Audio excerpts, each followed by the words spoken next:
Hello, the Hive. Hello, the Hive. Welcome, welcome. This is Angelo, Queen Bee's Outlandish Hive, and this is on Evidence of Things Not Seen, and written by original writer producer of the show, Toni Graphia, who I will remind everybody wrote the original Faith episode 207, a point which I will get into later. And it was directed by Tracy Deer, who also directed last season's Singapore and Where the Waters Meet episodes. Interestingly, I looked a little bit about Tracy Deer, and she's a Native American director. And she's drawn to things that highlight her heritage and stuff. So I'm really shocked they didn't use her for last week's episode where you had all of this stuff with the Mohawk, Brant and all that stuff. I'm surprised they didn't put her on that. Just an aside. Anyway, and the synopsis for this episode was Jamie and Claire search for answers regarding a past tragedy that once threatened to tear them apart. So they say nothing about Fergus, nothing about William. It's just basically a little bit about the Faith storyline thing. I guess that to them is the A story. And the B story would be the whole Versali thing. Or really, I kind of see them as A1 and A2 because they both had a lot of weight in the episode. And then the William thing was basically 2-3 scenes, but they were pretty potent scenes. They were like more of a boom, punch in the face thing, but there wasn't a whole lot of stuff happening in those. So that was the B storyline, and the other two are like A1, A2. I kind of see it like that. I am a wee bit nervous about today, I have to say. And I'm probably the least prepared for anything today than I've been. It takes you like 2 days to even just adjust that this all happened. Normally, like in those 2 days, I'm like watching it again once, taking notes. And I spent most of the time, I watched it one other time with my husband, which isn't like me watching it by myself twice. So, I mean, I'm not like able to pause and stuff like that, like I would normally do on a second watch and take some notes and things. So I really didn't get to take any notes. All I did was I copied a few of my comments I've left different places and put just a few ideas of what happened on each storyline. Then I'm just going to free talk. So who knows what this is going to be like. But I'll do my best. And I'll probably get a little more into specifics and specific shots and things I loved and a lot of different details when I do the show with Jeff at the end and when I do the adaptation chat that we do after everything's over. We do like a more comprehensive review. So this is more going to be a lot of reactions. It's going to be addressing some of the stuff that happened and then plus talking about things a little bit. Let me say hi to who's here. Hi, Terry. Hi, Donna. Hi, Kathy. Hi, Martina. Yeah, I might sound a little spastic. It's going to probably be crazy. It will be true knee jerk. Normally, I try to have a good handle on the scene so I don't forget to mention something I wanted to say and stuff. So I at least put down what happened in each storyline and I comment here or there, like a little thing I might want to remember to talk about type of thing. Not like I do for my detailed shows, but more than I do just now, like this, where I just kind of have a few comments I wrote, pasted. And what I can remember was the beats of the episodes. That's literally all I have written here. I do want to remind everybody that this is just my take on things. I'm glad we can't throw virtual tomatoes because I probably am more in the minority of my opinion. And I'm not saying everybody should feel like I feel. I do hope that maybe in hearing what I have to say, you get some other perspective that is out of the raw feeling of everything mode, you know what I mean? And just kind of step back and look at things a little bit and put everything in perspective. For those of you that might be newer here, I really do pride myself on being very honest, but also being balanced and fair. And I try to do that here as well with everything. I try to make sure that I'm not acting like pure book reader. And I try not to just jump and pile on things. I try to kind of step back and see it objectively as much as I can because I'm doing this. I mean, if I was just pure fan and I was totally not doing this, I might like not give a crap anymore. Like care as much about that. But because I take seriously that I'm somewhat of an influencer, somewhat here, you know what I mean? I'm not big time, but I have an influence with you guys somewhat. I take that responsibility. And so I want to think about and be aware that honest, but at the same time balanced. And that's what I try to shoot for all the time. That's the ABCs of me and how I approach content. So this is one of those episodes that I have a very mixed vibe on, because there are some aspects, if you take out the high emotion bits, which is a lot of it was high emotion, but you know what I mean? The volatile bits is what I should say. There were a lot of things in this episode that were done really well. There was beautiful scenes, beautiful emotional scenes with Fergus and him showing all the different aspects of the character he became and the man he became, his relationship as a husband, the way he was as a father, the way he was in business, just all of the different charm and the way he is. And then we end up seeing him as a hero. So there was a lot of elements that were beautiful in beautiful scenes. One thing about Toni, she's very good at writing heartbeat things and emotional, tugging the emotional heartstrings on things. She's very good at that. And this was definitely a very Toni episode. Don't let anybody tell you it wasn't. It was a very Toni episode in every way, good and bad. So one of the things that ticks me off, though, and it's my issue with the whole Faith storyline, is that she wrote 207 and she made changes to the story in 207, which is when I used to really get annoyed with her, because I used to always say, she doesn't read ahead. She doesn't know what's coming up down the road. And then she thinks she gets these little, wouldn't it be interesting ifs? And while she's a great writer, you can't do that when you're not going to read the source material and you don't know what's coming and you're going to screw things up for the future. That was annoying to me about Toni. She was a great writer in her own right. She was a fabulous writer. She still is a fabulous writer. This is a fabulously done episode as far as drama and just, wow factor and emotional beats and heart moments and just all the poignancy and all that stuff. I loved the cutaway after the fire to Jamie sitting up, and I liked that touch. There was a lot of things I liked, but she does make changes to things for drama, for it to be emotionally more appealing and all of that, and then has to retrofit it later. You know what I mean? And when something is brought to her attention back then, now she wasn't like that in more recent seasons, because it's getting closer and closer to where we are, and she started having to be ahead of where we are in the show, and so she got burned in it enough that I think she got a little more when people would say, look, this is going to cause she would start listening to him a little bit more.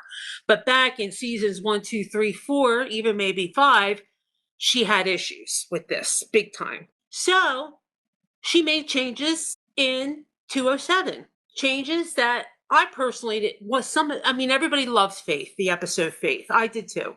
Loved it in terms of it was very sad, but loved it. You know what I mean? Well done. But there were some changes that she made that are different than the book. Okay? So when I tell you what I'm going to say and how I'm going to talk about what Diana said, okay? What Diana said was basically according to the story she wrote, and what Diana said originally that she had thought of this story, which now all of a sudden she seems to have forgotten, which irritates me to no end right now, but I'm going to get into that too. But in the beginning, when this all first hit the fan back in last January 2025, I think it was just as much kind of a shock to her as it was to everybody in production, that everybody was so freaked out and upset about this. I don't think she even thought that, because her first reaction and Prey was like, yeah, they kind of got that idea from me because we were she didn't act at all like it was a big deal. Then the fervor started to happen. Then she came in and did her Facebook post, which half-ass excused it, half-ass explained, that how they got the idea, but she started stepping back from it a little bit, but still explained a little bit and told the truth in it a little bit. Then a year of people griping and complaining and screaming Chicken Little at the sky, and I hope they better not do that, and it's retarded, and all this, you started seeing her backpedal a little further away from it, okay? And now this comes up, and it's like all the stuff she said in the beginning just seems to have evaporated, and she's acting very caustic and really throwing the show under the bus, and I don't like it, to be honest with you, because it's not helping this situation at all. So it's my job to recall what she said and make sure you remember how this all began. Okay, so I'm going to do that in this. And just if you don't like that, I'm going to do that. I would say not listen to me because I'm going to do that. Because I don't think it's fair, this pile on. And I noticed she was doing that even in the tea. She did it in the tea. And right away I went, I kind of squirreled my eyes up and I said, I'm not going to say anything. Somebody mentioned it in the thread that we were talking, and I thought, I wanted to jump in and say something. I said, no, I won't say anything. Let me see what happens. Because I thought maybe this will all be explained in a way that's not going to cause kerfuffle in the fandom, which I should have known better. And maybe it'll all be okay. You know what I mean? So I didn't say anything. But now I have to say something because it's not fair. And not that I'm saying I like what they did. Not that I'm saying what they did makes sense. Not that I'm not blaming the show at all or Toni at all. Because to me, it's a lot her fault, because she should know what she wrote and she's contradicting her own story and her own changes that she made to that story. So yeah, I'm not excusing that at all. She's definitely takes a little bit of blame in that. Definitely a lot of blame in it. She should know what she wrote. It was her baby. She had all kinds of acclaim for that episode. It actually got nominated, I believe. She got some kind of award on that episode. So she knows what she wrote in that episode. I'm sure she rewatched it writing this episode. So she should know some of the details that now this doesn't make sense with, that she changed. What Diana's plan was, and she did have this plan, and I'm going to point this out to you, even when she wrote her long Facebook post, she left the door open to do this herself in a future novella or side story or whatever. Okay? But the difference is, in the book, Claire didn't hold the baby for 4 or 5 hours or whatever it was. You know what I mean? She didn't hold the baby all day. She said, and we didn't even see her really. She was telling Jamie after the fact that Fontainebleau. It's been a while since I've read Dragonfly and Amber, but if I recall correctly, she tells Jamie in Fontainebleau when she tells him the story of what happened, okay? And she says, they brought the baby for me to see and look at because they didn't want me to have imaginings, like think maybe they're not telling me the truth, that the baby didn't really, they wanted me to know. So they made me come and look at it. And she says, she was beautiful. She had this, that, whatever she said, the line that they say in the show. And all the stuff she says in the chair when Jamie comes to see her, like she says that in that scene. But the idea of it was they brought it to her just to kind of let her know, yes, this baby is not alive. And then they took it away. If that was the case, some of this would work, because then you can imagine they took the baby away and they came back, and then somewhere in the process that baby got taken, and then like that, you could see that, and then it fits in with the story that they've told here, where we saw a baby be born thinking it's dead. She's trying to wake it up and bring it back. It's not, and then she was able to. Master Raymond is more powerful than her, so he would have been able to. I could buy that if that's how it happened in the show, if it happened that way in the show like it did in the book. But it didn't.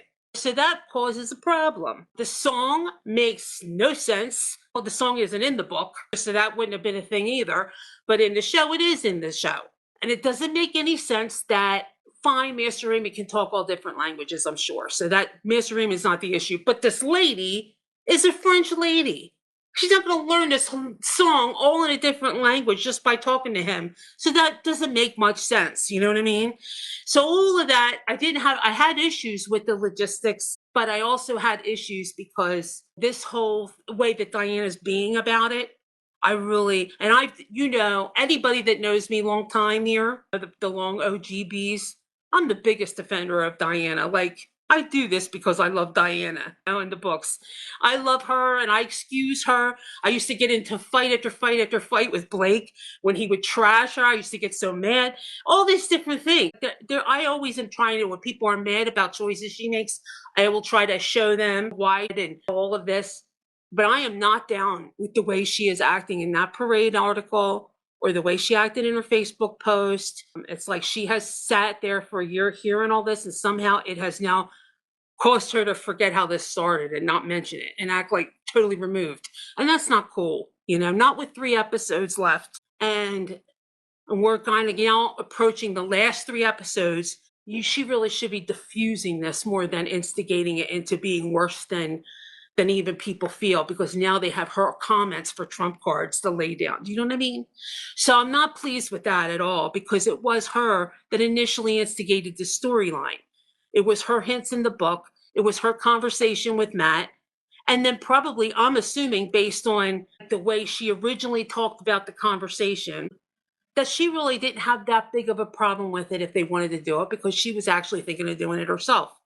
And probably won't be handled as well as she would handle it, but nothing's handled as well as she would handle it. Most things aren't. Most things are, well, yeah, they didn't really fully explain that like Diana would have. They didn't craft it the way Diana would have. So that's going to be the case on a million different things. You know what I mean? You can't just not do things because of that. So I think she actually wasn't that opposed to it until she saw all the reaction and the outrage. And now all of a sudden she's like hands off. And I think that's not cool. I think she should be taking some of the heat off of them for it. Okay. And I'm going to explain a little bit more why I kind of got off track before I said anything. So my general episode thoughts are, I had very mixed vibe on this episode. Some aspects I loved, some I thought were wonderful storytelling, beautifully shot, gut wrenching, which in itself does not equate a bad episode, because bad things happen in the episode. You know what I mean? Like, that doesn't mean it's a bad episode. More oftentimes that means it's a good episode, if anything, because things happened. Everything isn't hearts and flowers all the time in life, especially in Outlander. So people die, horrible things happen, all of that. So that's not why I'm mixed on it. It's because something bad happened. It was emotionally ringing. It was a roller coaster of shocks and emotions. And the fact that many of us were sitting there after the midnight watch on the thread in a little bit of shell shock, and emotional messes, means that it engaged you, even if it enraged you. It wasn't just like a snooze fest. So there's that.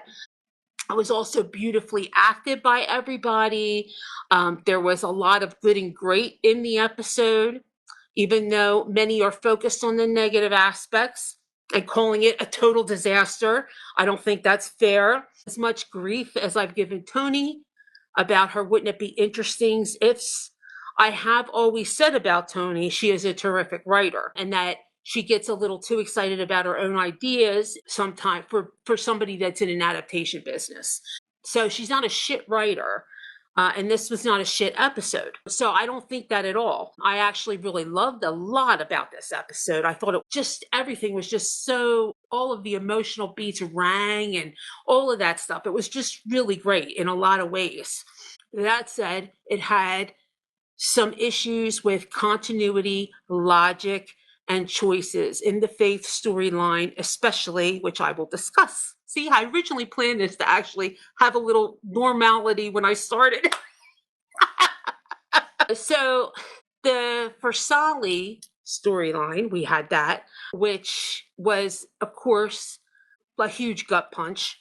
Because in my humble opinion, I know some people differ on this, but in my humble opinion, it was an absolutely brilliant choice, a beautiful way to end Fergus's arc in the show.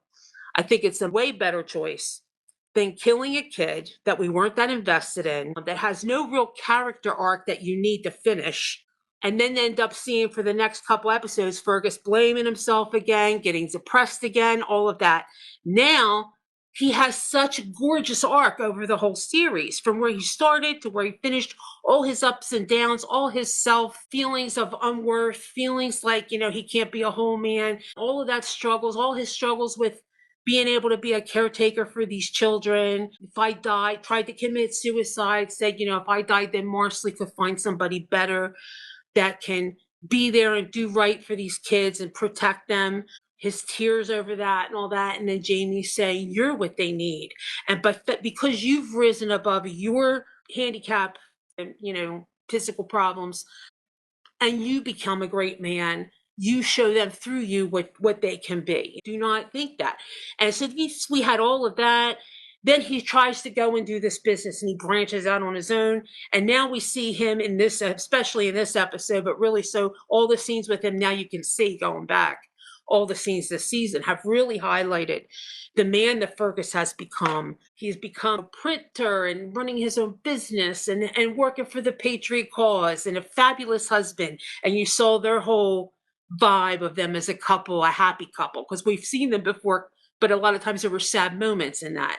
Now we kind of see that what they've grown to. We see how great of a father he is. Of course, this pulls our heartstrings when all this happens. But in the process, you're getting a really complete arc of him. And in the very end, he was there to protect his children. In the very end, he does give his life to save his children. And it's like a really great arc.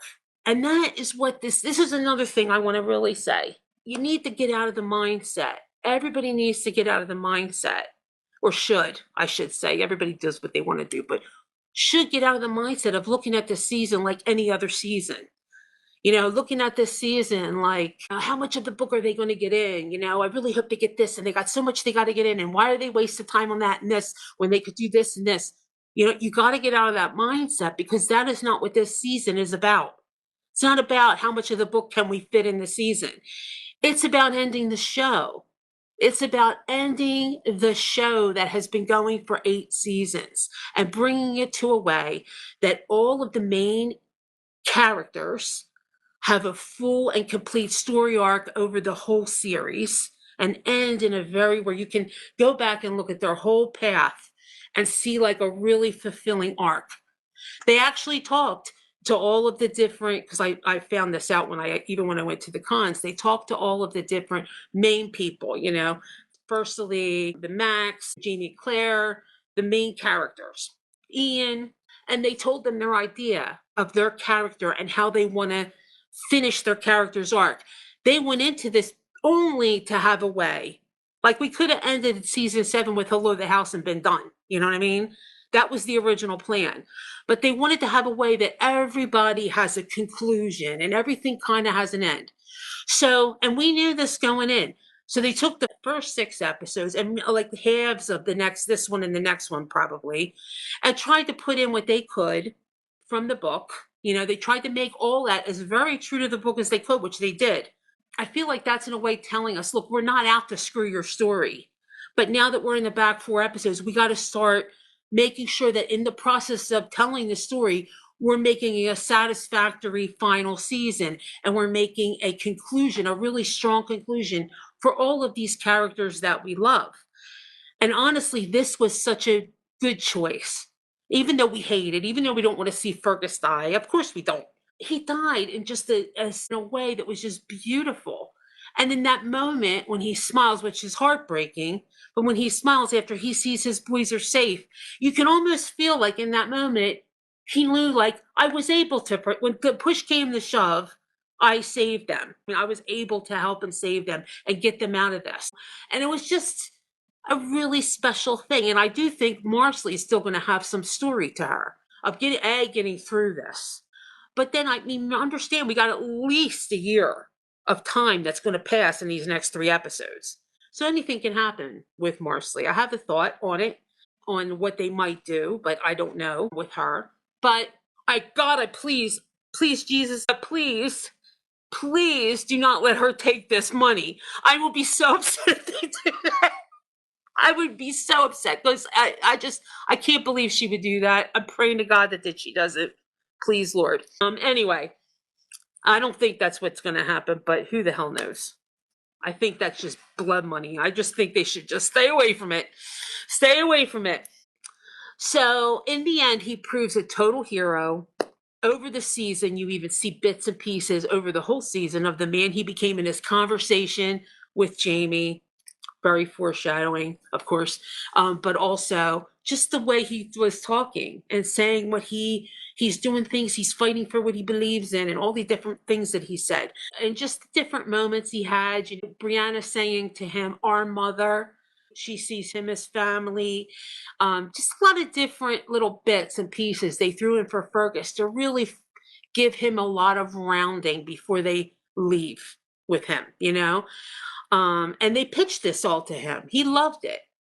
And he loved the idea. Matter of fact, I'm going to tell you, when I talked to Sophie at one of the cons, Sophie begged them to let her die, to have her die in the final season. I'm like, oh my God. Can you imagine if they listened to her? They said no. I said, they didn't listen to you, did they? She says, I'm not going to say, but you can tell by my face. And she kind of gave me this look like, no, they didn't listen to me. But she literally begged them to let her be killed in the finale or in the end of the season. Can you imagine? Be glad that they didn't do that, hopefully. Okay, let me stop. I was going to say here, I loved all the different beautiful moments and colors that they showed of Fergus in this episode, leaning, were really just wonderful. And Toni really knows how to kind of create that poignancy in moments like that. That's something she's very good at, and tugging at people's heartstrings. So I really loved all that. Let me just go stop right now, see if everybody's hating on me yet. Let's see. Rima says, I could deal with the past changes, but it was too much for me.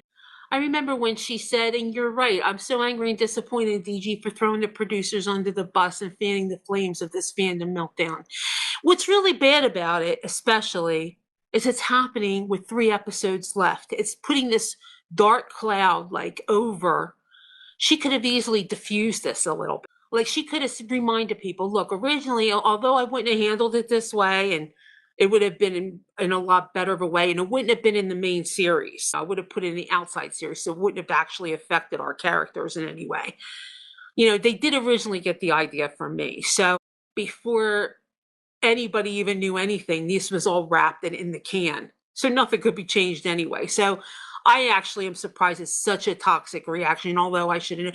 She could have been like that about it, and people would have been like, okay. But her acting like she's so against it, like as if she tried to talk them out of it, which she did not, that's only making it worse. And I just feel like they don't need that. You know what I mean? You're putting a cloud over. You got people saying, I'm not watching the last 3 episodes and I'm canceling my subscription and I'm not watching Bomb. And I'm like, are you kidding me with this now? Are you seriously doing that? I mean, it's ridiculous. I think it's ridiculous. The song really bothered me. Judy says didn't make sense.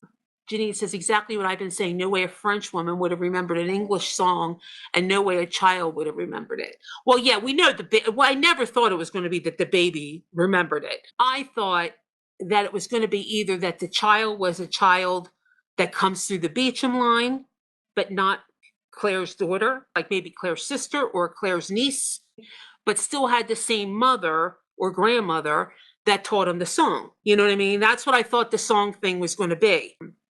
Apparently not. Or she was raised by a time traveler, like Master Raymond put her in the hands, gave her to another time traveler to raise until he could track down, I guess, Claire or whatever the situation was. You know what I mean?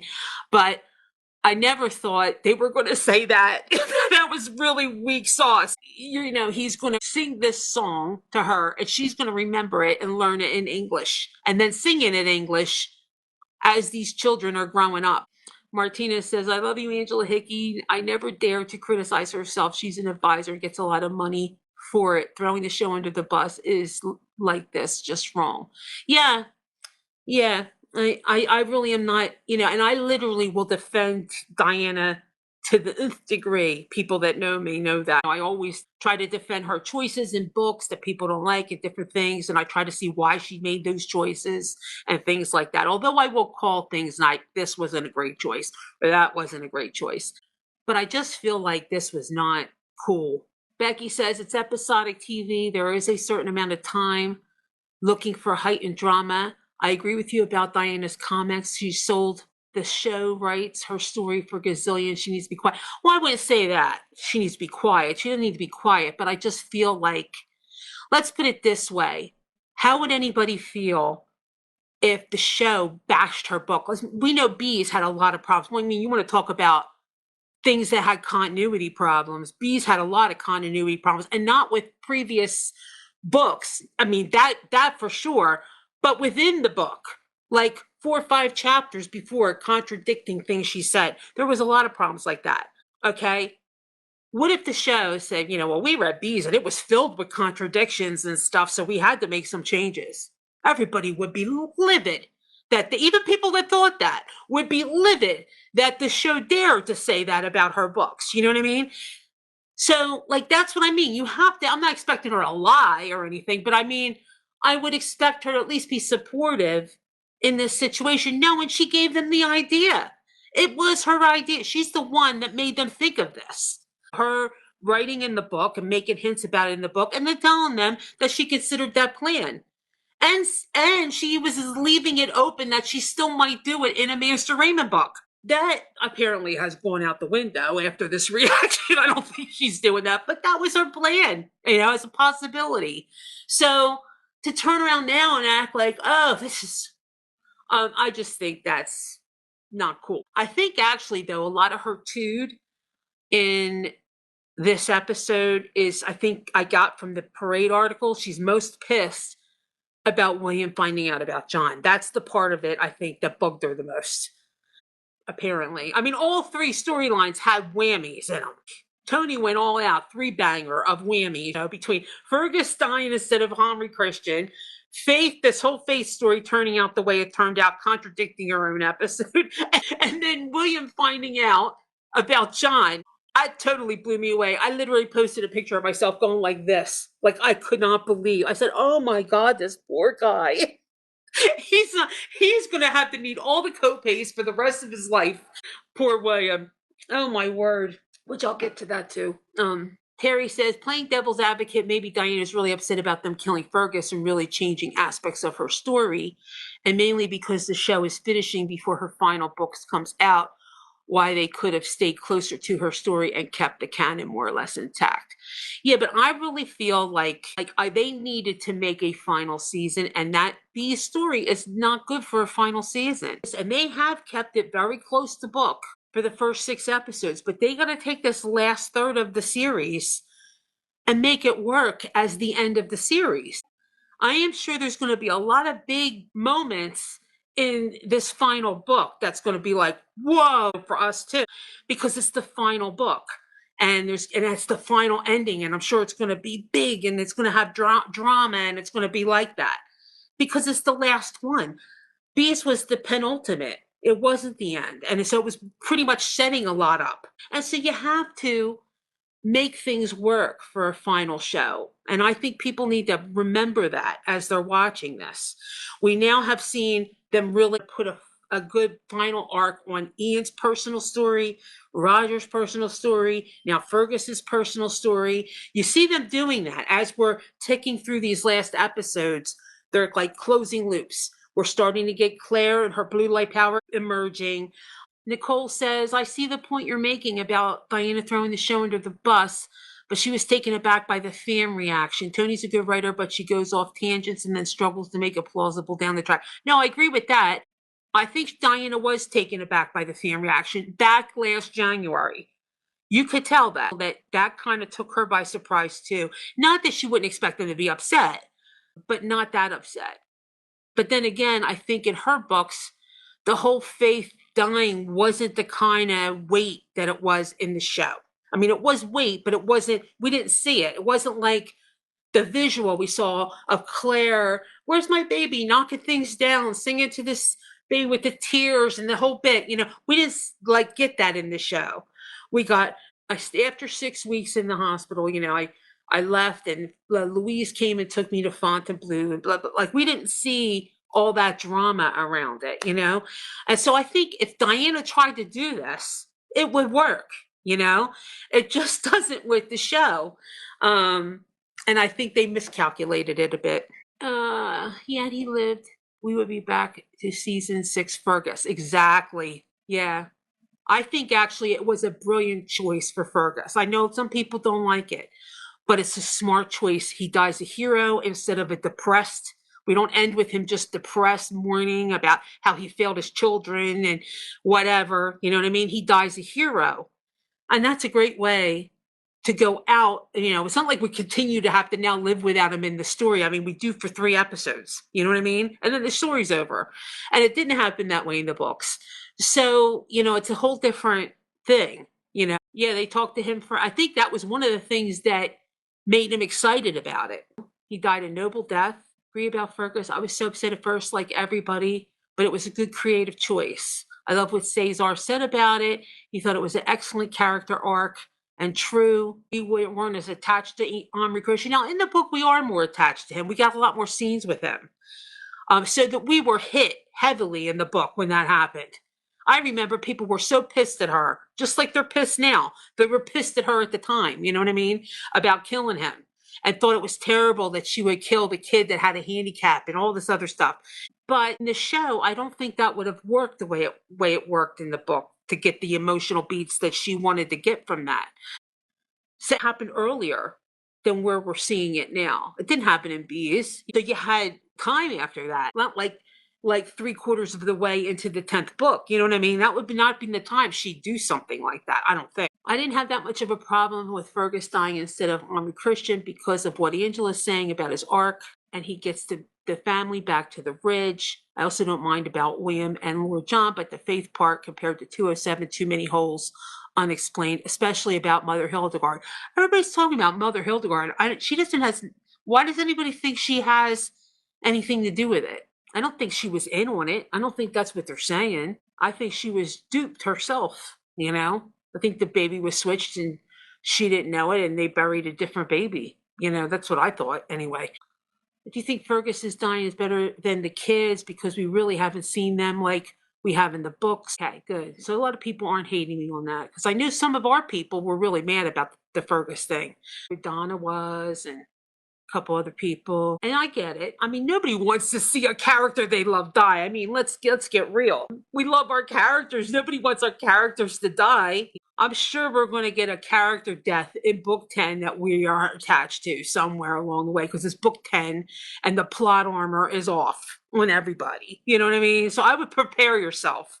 It's not all going to end flowers and roses in the book, I'm sure, when we get this last book. So that's just not, it's nice, it's warm-hearted, but it's not like that, all those gut punches and emotional pulls and like, oh my God, you know, and the big moments like that. You know what I mean? You can't just have all happy moments or else what's the point of having a show? You know, you can't do that. It gets boring.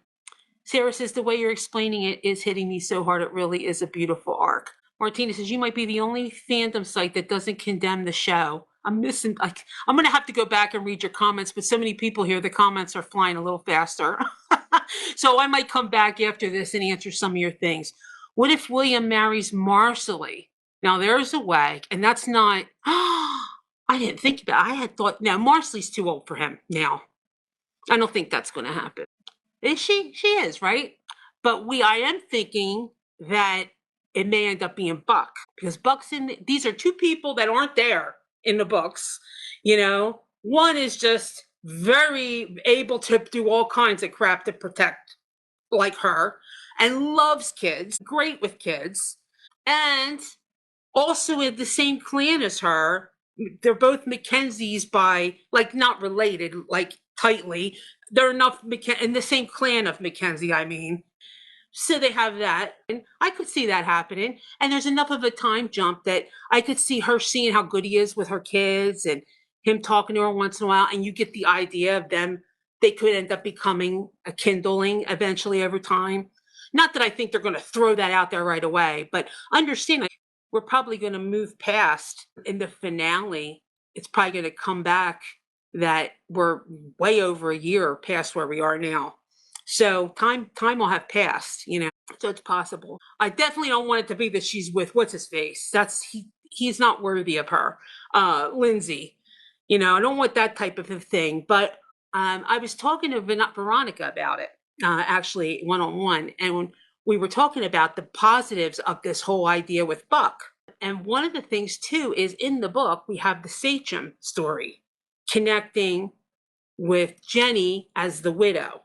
And she kind of end up making a new kind of connection with the Sachem. And so they could kind of be pulling a little of that idea in if they do it this way. With the Marcelly story, here Buck is now kind of like this on his own character with so much to offer somebody with kids and all that other stuff. I could see that.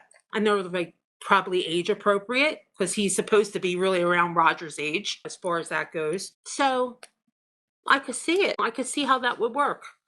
So maybe it'll all come out good in the end. Of course, people will hate it because they'll say, "Oh, blah blah blah." Now they're going to shove her in this other. But I could see it. But I think it would be a nice little thing the way because they're both characters that aren't where they are in the books right now, and they're coming together on the ridge, and he's going to want to try to help her through, like be there for the kids, and they're going to develop a connection with him because why wouldn't they? And I could just see that happening. I don't know if it'll happen, but I could see it happening anyway. But I don't want it to be Evan Lindsay. I don't want her to take the comp's money or whatever for Jermaine. I don't want either of those things. So I'm hoping I'm hoping it's neither of those things. I will take Buck because I think that would be a good that would work, I think. And I could picture their personalities together. Anyway, feel free to say Toni Graphia is a good writer. She is getting slammed big time. Really? She is a good, like, she's won all kinds of awards. She's written some fantastic episodes of Outlander, especially if you're not a book fan and get like the things she changed annoys you of Lost Things, Dragonfly, and anybody could go on and on. She's written some of the best episodes of this show. So I don't know where they're going with that, just because they don't like something she did here.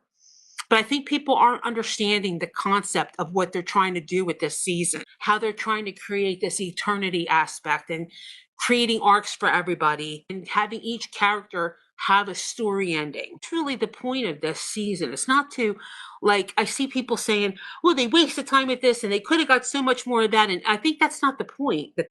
They're trying to get things in that would make a good path that will encapsulate the story. Like the Cunningham thing is that really is something they didn't have to do for that end, but they got it in the first half because that was part of the book and this story. And I think they tried to take those first 7 episodes to give you as much of the book story as they could. But then even once they get past King's Mountain and William comes, like, that's it. We're on our own, totally, like 100% on our own. And you can't just then make things out of the clear blue in the 9th and 10th episode. You know what I mean? You have to have things that led up to whatever you're going to do in the 9th and 10th episode. So the 7th and 8th episode, you got to start laying things in, and maybe the 6th, laying things in that's going to make the shit you create in the 9th and 10th episode that's not anywhere, work. So you can't just spring it down there with no.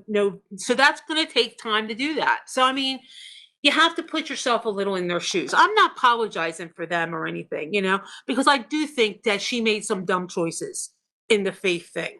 But even that, I loved all the stuff around the Faith thing. Like, I loved what it did for Jamie and Claire in the sense that they feel like now they still have a piece of this daughter they lost.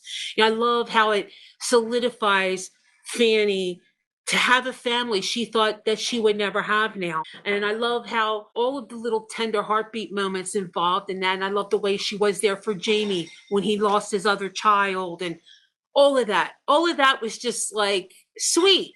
Time my husband was bawling. My big husband. I looked, I said, I hear him sniffling and wiping his face, and I'm like, are you crying? He says, yes. Thanks for making me watch this depressing shit.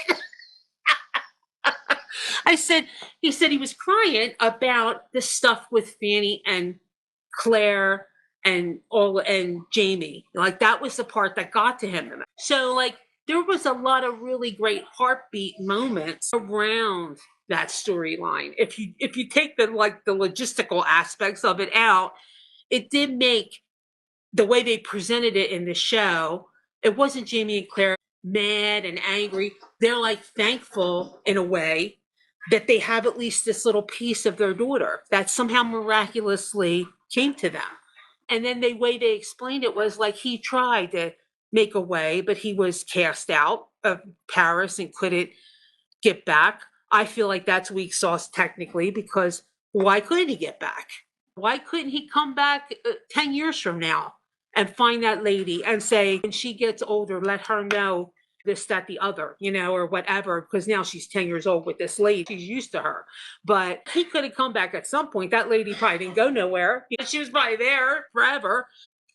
I mean, even though he had to get out of town when he did, still. But I have no problem with him resuscitating her, especially if she wasn't dead that long, like in the book. Because look what happened with the comp. He was able to give the comp something. that have made him appear dead, like heartbeat, breathing, everything, dead, look dead, and then come back. Find himself in a morgue and come back and be awake. So these things, I mean, Master Raymond is Master Raymond for a reason. You know what I mean? Like, he's all powerful. The man, we believe, transfigured himself into a cat. Okay, so like, he can do things. I mean, like, he has a different level of ability. So I'm not going to say it can't happen with him particularly. So I mean, I'm going to be kind of interested to see if she ever gets to the Master Raymond book, what it contains and what kinds of things Master Raymond can actually do. I'm sure he's kind of magical in a sense, and that all his descendants have little pieces of his abilities, but he has all of it. All those little touches you're seeing from other people and abilities and healing and all this stuff, that's like drained over time and just little pieces of their DNA. He has all the DNA. It's totally become fan fiction, which I thought was frowned upon, this paid plagiarism. Well, Priscilla, I mean, if you have a show, you're going to have some fan fiction. They can't just write the book. So you're going to have changes, especially this last season. I didn't like that William found out about John either, Mary said. Phyllis says, I thought it was unnecessary considering he's so confused he is. He has now another thing to consume his worry about who he is. I have a thought about why they did that, which I'm going to get to when I get to that. Does anyone think that Percy set this up beforehand about kissing John until... Oh, no, I don't think that. I think he was really moved in the moment, and I think John was too. You could tell that was coming from the heart. There was one... Because, I mean, if you've read Brotherhood of Blade, that was probably coming from the heart, what Percy was saying. Because Percy really loved John. And John really loved Percy. He just didn't want to admit it to himself. He didn't want to admit that because he also loved Jamie and he kind of thought there was no other room for anybody else. I mean, I don't know if everybody here has read Brotherhood of the Blade, but there was definite genuine feeling there between them. And I think that's why he's been so rebuffing to Percy, because he didn't want to let himself get tempted again, because Percy is a temptation for John. He loved John. He loved Percy. So I would think there are changes that have to be made and the show to go quickly. Bees is a cliffhanger, so another ending had to be created. Exactly. Angela, you're doing Diana's job diffusing the situation and calming people down. I hope so. I wonder how many people here would be throwing things at me if they could. Because I know there's some that were really upset. And I'm really not telling you you're wrong to be upset, because you're not. Everybody has a right to feel how they feel. I'm just trying to give you other perspective on it. You know what I mean? And like, hey, I'm upset about a couple things, some things too. I'm not all like rah, rah, woo, woo. I definitely am mad at Toni because I know there's no possible way she didn't rewatch Faith before writing this episode. Like, she had to, right? You have to remember all the things you put in place to make sure everything you're doing fits with it, right? You would think. I mean, they did. She obviously did. She made the little black thing, the little black lace thing that was the veil that was connected to the veil that she wore at the thing. So she definitely looked at it all and rewatched it. And she should have known. And she even had Claire re-say things differently than what it was. They let me held her for a short minute. They brought her, but then they took her from me. Like, as if, you held that baby all day. Don't act like now that didn't happen. That did happen. We're not, what are you, gaslighting us now, telling us stuff we know didn't happen that way? So why get everybody's aggravation about that? And if it was just that, I would say, yeah, okay, everybody should be aggravated because that was a plot hole. Didn't link up. But it's the people that are just trashing them for even doing that and destroying 207 because they now made her live when they shouldn't have, and all this other stuff. Like, Diana was thinking of doing that. Not in the main books. Like, Claire would have never known it. Jamie would have never known it. Fanny would have never known it. William would have never known it. Like, that's what she said. But she was going to do it. She had really strongly considered doing it. And even when she wrote the thing, left all the doors open to still do it, if in the Master Raymond books. So, like, it would have happened. And what are you going to do that? You're going to scream and yell and tell Diana she's a terrible person, which she's been told. People said that to her with the big event, through books, through stuff, yelled, screamed, and everything else. They said it when Omri Christian got killed. They said it with a few things that they didn't like that she did.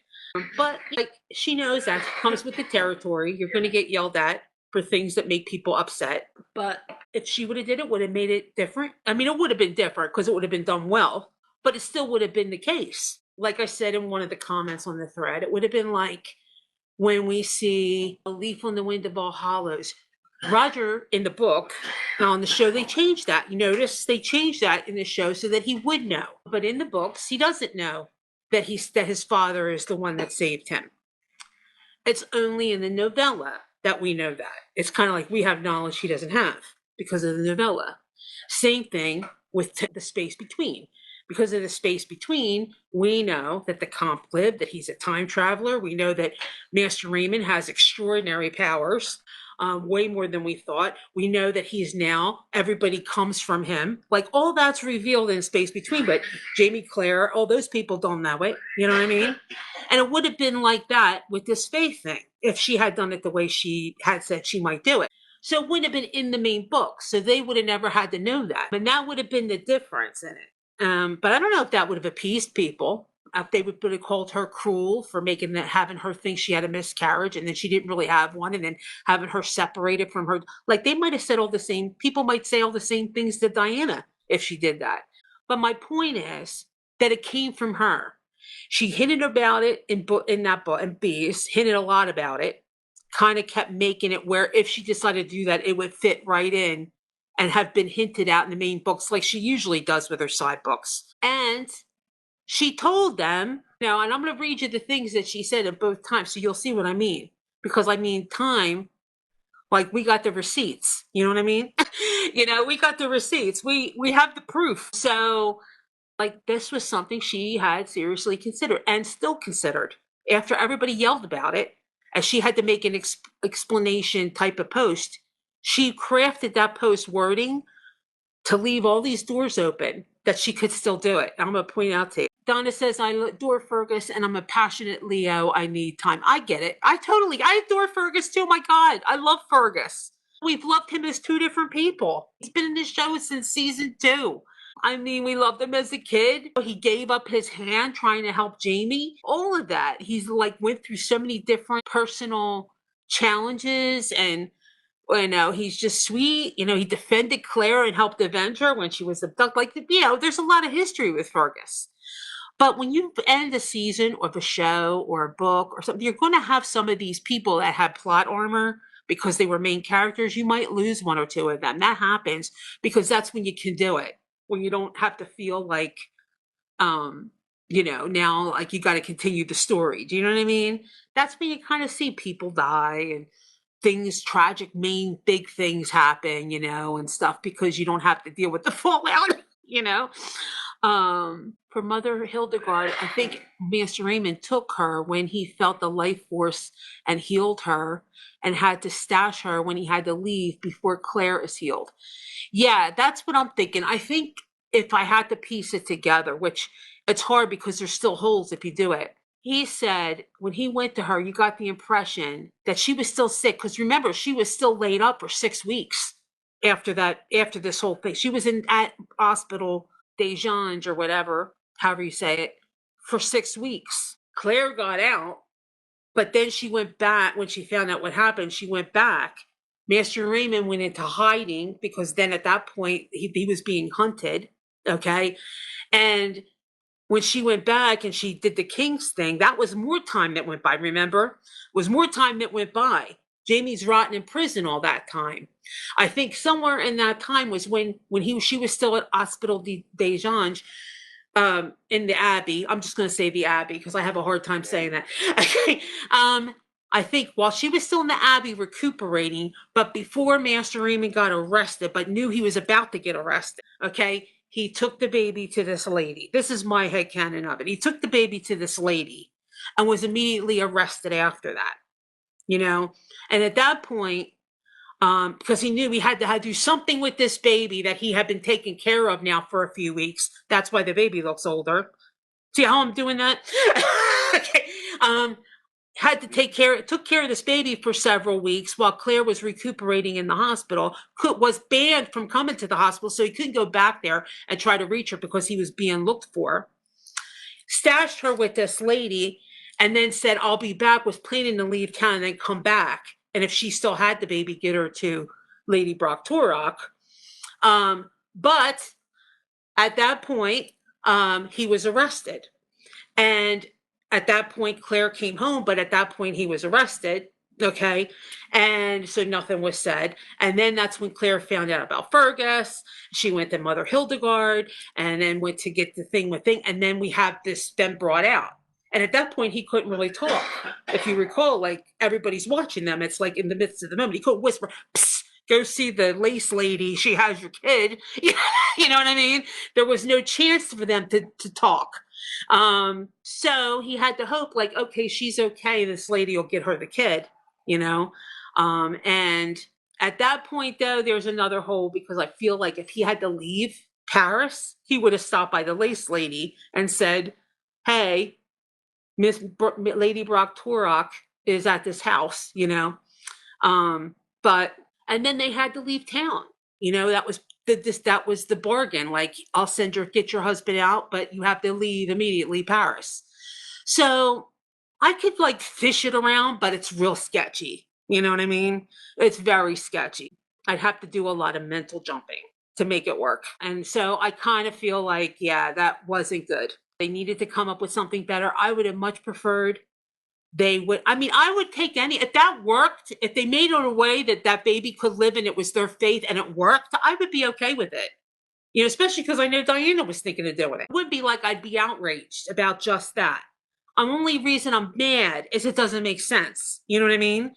That's what I'm mad about. Not that they did it. Not that I'm outraged that how could they do that to Claire and how could they not tell her?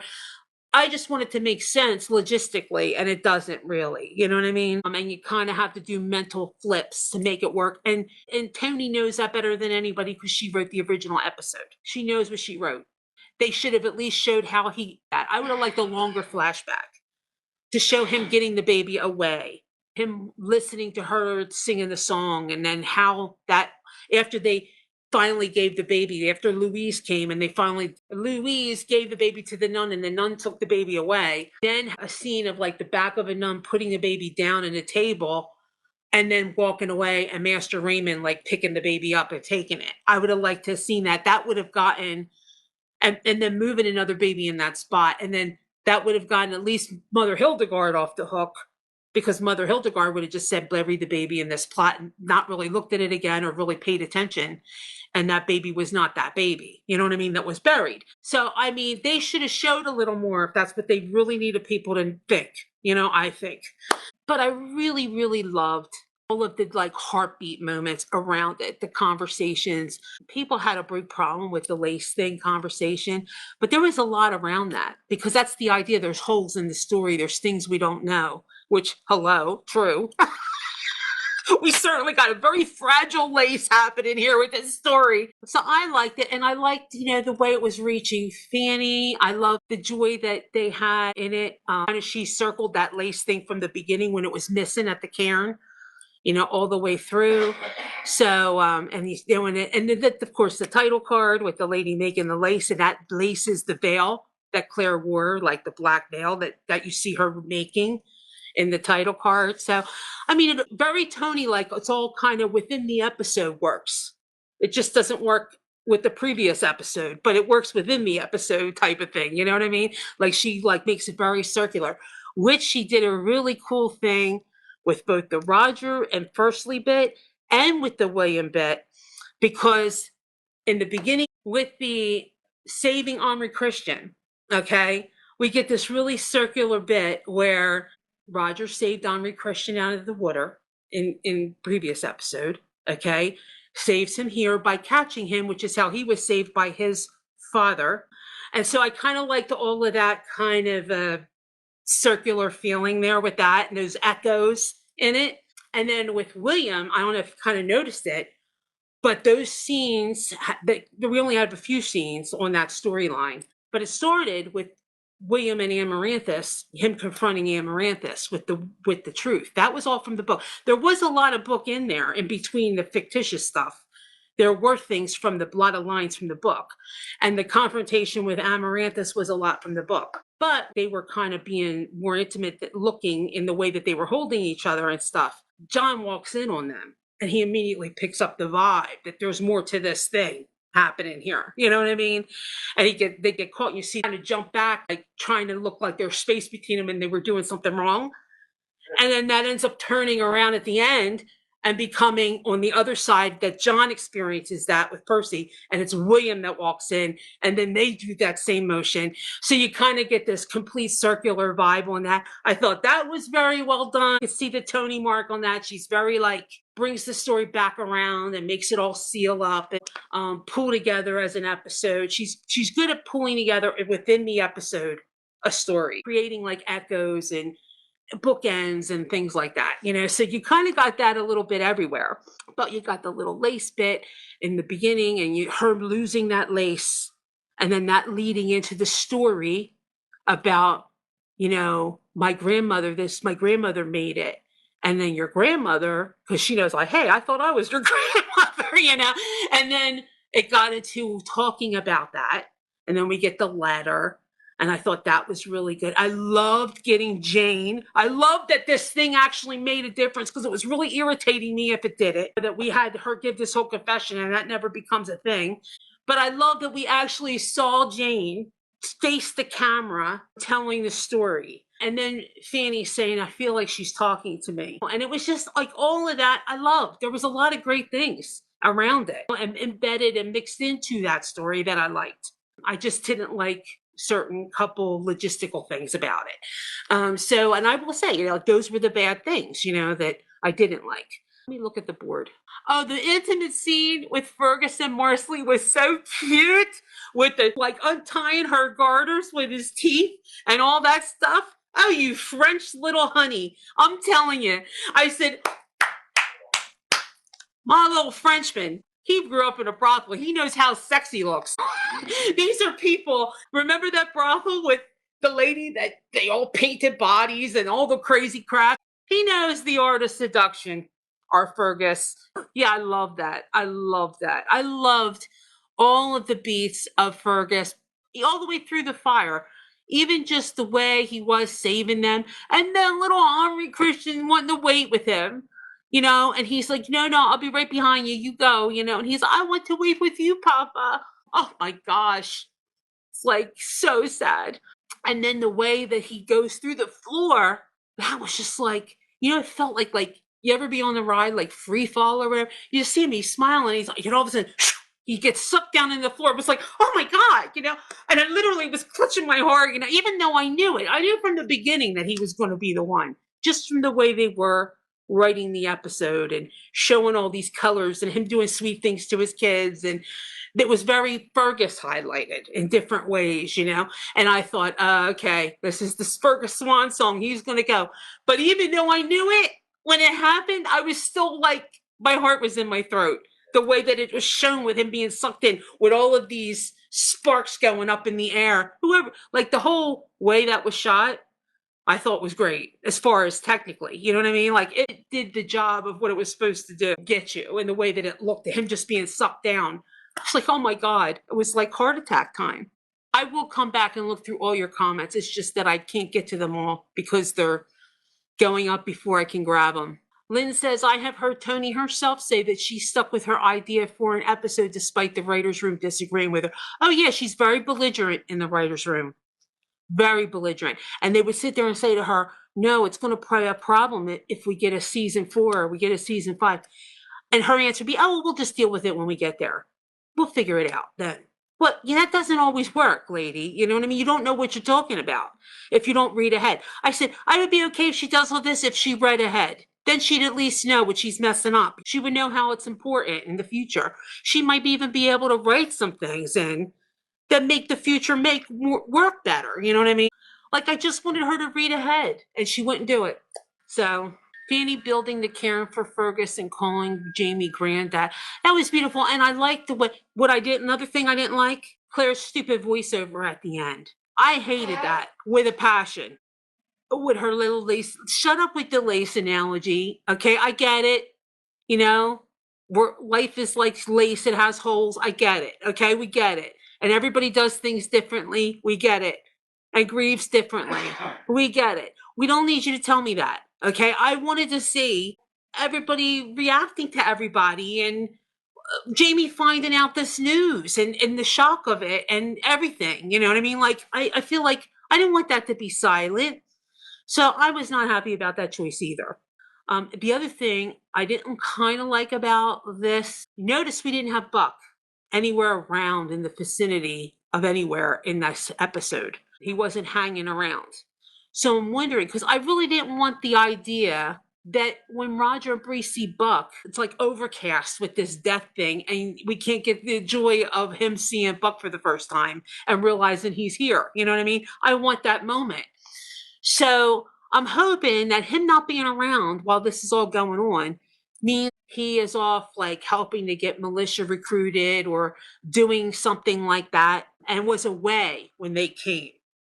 And that maybe in the next episode he'll come back and we'll see that Roger sees he's there. Although, though, they would have told him. So it's not even going to be a surprise then, because I'm sure that Jamie told him, hey, Buck's here. And I hate that we're not going to see his reaction to that and all, but maybe we'll see him seeing Buck for the first time. I just feel like that's a moment that I really would have liked to have seen, because Buck and Roger have a good bond. There was a special thing there. So I kind of feel cheated out of that moment if we don't get it, because of the logistics not being able to make it work with this, them coming back with this sadness and all of that. Okay. I love the cold open. Jamie climbing up the rocks. Would you think that was Sam, or do you think they had a stunt person do that? I'm thinking it probably was a stunt person, but Jamie is a climber, and I could see him wanting to do it. It kind of looked like his physique. I know the guy that they have that plays Jamie in stunts and stuff sometimes is smaller than Jamie, and that looked like a big dude, and it looked like Jamie, his structure, his size. I don't know, but I loved it. I'm just going to in my head say that it was Sam. And I really loved it. I just thought it looked very rugged. And as like he's climbing, he's hearing the Tobias voice in there reading the book, and him seeing it and experiencing it, and then getting to the top and realizing everything he said was true, and him holding the book and looking out and like kind of walking the motion. Loved all that. Then coming back and talking to Claire, and them understanding, okay, maybe he isn't out to get me. I mean, I feel like I felt like slapping them even at the idea of that. You think he's trying to taunt us? You think he's trying to pay us back? No, he's done already everything so far, helping you, making sure Bree was prepared. You don't think he would want Jamie to be okay for Bree's sake, if nothing else? Come on, stop it. Thinking bad of Frank. But anyway, it feels like they at least know now he's not against them. And then you see in the preview for next week him saying, okay, Fraser, you have 3-4 months, whatever many months to get ready for this. Start working on it and so forth. He's getting pep talk now, voiceover of Frank. So now at least I think he's seeing him in a different light. You're starting to hear Frank voice now more than Blackjack Randall voice. Martina says, can we just recognize the acting skills of little Omri Christian? Actually, all the kids do a wonderful job, except maybe little Mandy. Yeah, little Mandy is kind of a little weak sauce on the acting, but I was kind of impressed, because I already thought it was amazing that they found a dwarf kid to fill this role. I didn't think there were going to be a lot of dwarf kids, because I thought it's not like a little kid that's supposed to be like a dwarf. He is a dwarf kid. And then one that can act. He did a good job, that little kid. I agree with you. Lord John will be abducted next episode, whoever's asking that question. We see that in the previews. We don't see it. I see it because I recognize it from the trailer, because you saw the shot with the somebody coming, and like at the end of a gun real quick, you saw it was a flash like this, and him turning around and looking. I think that happens at the end of next episode, or toward the end of next episode. Jeanette says, I'm glad you're pointing out the good stuff in 807. It certainly elicited emotions, and that is a good drama. Earlier, you're crying, you're screaming, or getting the Kleenex. Yeah, I mean, there was a lot of really good parts in that episode. A lot of good aspects of that episode. Literally, my two I don't like the voiceover at the end. The Williams story I didn't have a problem with, although I'm kind of in a holding pattern on him finding this out, because I think I know what they're doing with that, and if so, if it is for a purpose, I'm okay with it. I mean, I half-ass think it's going to happen in the book 10 anyway. he's going to learn the truth, because that's why he's taken, and that's the threat that's being used against him. And William knows that. So I feel like it's going to come out in book 10. You know what I mean? Somehow, some way, the truth is going to have to be told to him. So, and part of me thinks they want to make it where when nothing's being hidden from him anymore. By the end of the season, he's at peace with himself. He knows the truths that he needs to know, or that he should know. And he accepts everybody in spite of it. I think that's where they're going to get to with that. And if there was this big secret still that he really couldn't know everything about John, and there was this wall still between them, they want to take that down and make it where he knows everything about both fathers, and in the end he accepts them both, and loves them both. And I think and he's at peace with it. And I think that's where they're going to. And I think they're going to make it where on the way to kind of help him, it's Jamie that has to be the one that gets William okay with it. And having to make him okay, it's going to start getting him a little more okay. You know what I mean? Because he's going to have to do it to be there for John and to help soften this with him. I kind of see how they might be putting that into both Jamie and William's arc to make it Jamie get more okay, that, like come to terms with him being a sodomite. Especially too, they're going to want to frame the whole gay thing better for the TV. They're not going to want to have it where it ends, where it's this big shame and everybody hates everybody because of it. And, I think they're going to want to get people more okay and understanding that that's not the person and that kind of a thing. So I think that's what that's laying in, something that he has to overcome, and that Jamie helps him overcome by explaining what a good person John is, and how I could see this coming out in these episodes where he says to him, if I thought that he was what you're thinking, I would have never put you in his care. Do you know how much trust I had to have in him for me to be okay with that, to be willing to know he's not going to hurt you in any way? And I think I could see that being his way to kind of get him to understand whatever. Do you know what I mean? And having to be the one to defend John to him, then that be a way they bond. So I could see that being part of why they're doing it. So that's my thought on the big William John thing. As far as Amaranthus, I'm still not, just because she says about the hungry, that was in the book. Did you ever go hungry? What are we, Scarlett O'Hara? I will never be hungry again. That's what it sounds like. No, I'm not okay with her either at all. She got caught. She was still going to lie. Oh, you mean you found his grave?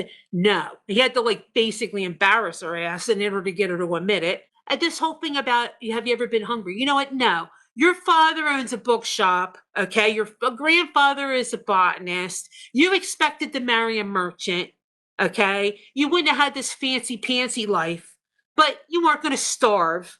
Get over it. You know what I mean? Please, with that crap. And by the way, had you had a little faith in your husband, guess what? We friggin' win. And you wouldn't have been in any kind of problem. And he wouldn't have been hung as a traitor, because we win.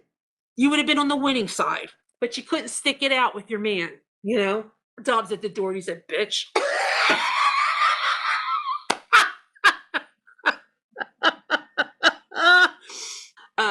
So still not okay with her. Terry says they are gaslighting us about how long Claire held the baby. They also gaslit us in season 7 when Ian gives Willie's portrait he found in the House of Ashes and said something about remembering when he visited the ridge. Absolutely, Terry. That's just the same type of thing. And we were all like, huh? Huh? Did you think you kept to the book in that? No, you didn't. I hated that Ian wasn't there and that they didn't meet then. And I said it then. That's part of that arc, that they had that initial meeting and they had that kind of frenemy thing because of Ian, that he fell in the pit. And so they kind of was mad all the way back then. So I was kind of annoyed that they took Ian out of that episode. Jackie says, I thought the connection was going to be through Baum. I did too. I really did too. And that Jane and Fanny were from Joanne Henry's line. I did too. I thought he was either going to be a third child that they have that was a girl that's going to be her. Because remember when they said about the 2 yolks that came in the egg and Baum? And he said, 2 children. And then she said, 2. And he says, a boy and a girl. And then she says, but the girl's time hasn't come yet. I took that. It could, like, while everybody's thinking the girl is with curly hair and lost and alone, I thought everybody's taking that to be Claire. But what about if it's not Claire? What about if it's a child she hasn't had yet? That's why her time has not yet come. And why, and the reason she's alone and on her own or whatever is because she was the lost daughter that ends up becoming fate, that ends up being, you know what I mean? Like, that's what I was thinking it could be that too. So I guess that was wrong, but I really did want it to be that way, because then it would make that Jane wasn't related to William, all that other stuff, that would have solved all that. But Pamela says making the baby not be so premature in season 2 and fully formed when he handed it to the lace lady. The thing is, though, the baby wasn't that premature in season 2. I want everybody to remember this, because I got into this argument back when this whole thing first happened, back in the finale of last season or whatever. Remember, they have her already being pregnant when they were, all the time she's doing the search. Okay, like, she was pregnant when he had sex with her at Lollybrock right before he left with the watch. They went to bed and then he came down and, like, the watch people were there pointing the gun at his face. Like, they had it be that she got pregnant then, much earlier than what they are in the books. In the books, she gets pregnant while he's healing in the Abbey, after Wentworth, after the search, after all that. So she's a lot less pregnant in the books than she is in the show when she has that baby. She's like 2 more months pregnant.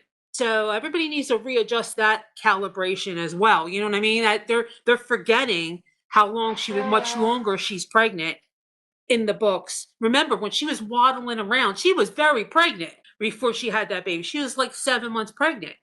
So it's not the same. Just put it out there. She isn't where that baby couldn't have lived. She was past when that baby could have lived. So, love the Lacey connections. I did too. I just thought it was overboard with the voiceover at the end. Enough. Let us see the sorrow. Let us see how she tells, the crying, telling Jamie, and him holding her and all of that. Like, let us see it in live, hearing it. That's how I felt with the whole thing with the silent movie thing. I didn't want it to be everything separate. I wanted to see when they brought him down. I wanted to see Claire put the little thing in his throat to save him. I wanted to see that stuff. Sometimes they get too little into their craftiness and miss the emotional beat in it. You know what I mean? When they do that. So they get too cute. I call it getting too cute. We all need to be happy for that sweet girl. Fanny deserves a family. I really do love that aspect of it. And I feel better about it because of the way Claire and Jamie are taking it. Like, if they were like, they did that at first. We lost our time with her. We could have had this, that, and all the other stuff. But then they start realizing this miracle that they have of having this. When they thought this child was dead, she had a life. She had somebody she loved. Yeah, she ended badly. And who knows, maybe somebody came along and picked her up and she's alive somewhere trying to find her kids. If we want to get really dramatic. But anyway, Jamie didn't die in the water. They came off of their ship in a hurricane and didn't die. So, hey. I don't think that happened. I'm just kind of throwing it out there. Let's see. Yeah, I love the bit with Jane. I was so glad because I loved her. I just wish we had her for longer in the story. We had her for, a half a season? 7B, half a 7B. And I just feel like, man, I wish we had her longer. She was so good. And I wish we didn't have to see her die because I really like her so much now, in the show. And the thing is, the way Fergus saved those boys, it was something that is a very physical thing to do a pulley and stuff. You know what I mean? And like get him down and hold it so it didn't just fly down. He had to use his strength and use his foot to like feed the rope out so that he could let them down and stuff. And like loop the rope around them and get them connected, doing that one-handed. That's the thing he said. I wouldn't be able to protect my family. I'm not a home person and all this other stuff. And when push came to shove and it was a physical thing that was needed, he did it. I kind of loved all of that. I didn't love it, like, oh yeah, lay, cheer, Fergus is dead.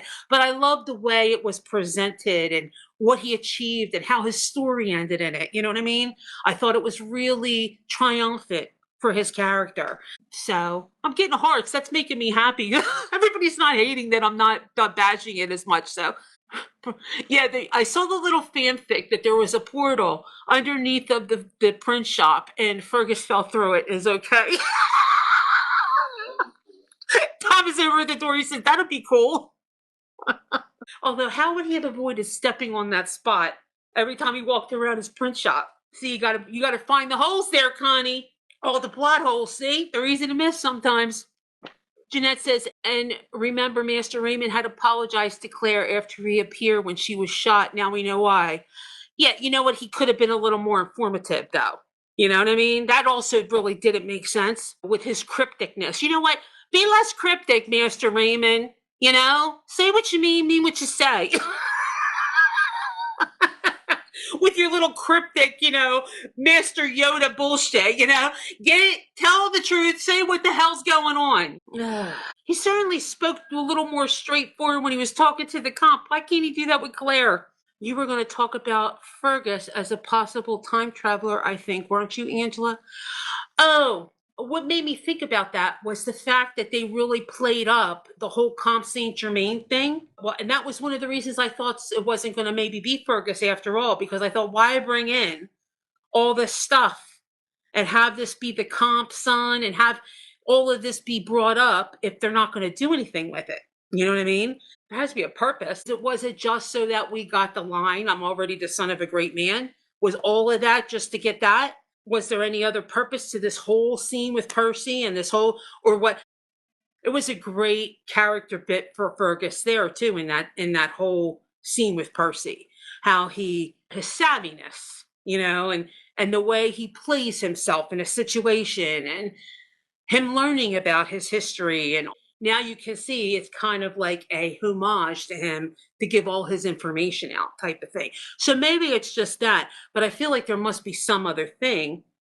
And it does also mean that he was probably a time traveler if he was the Comte's son and Amelie's son.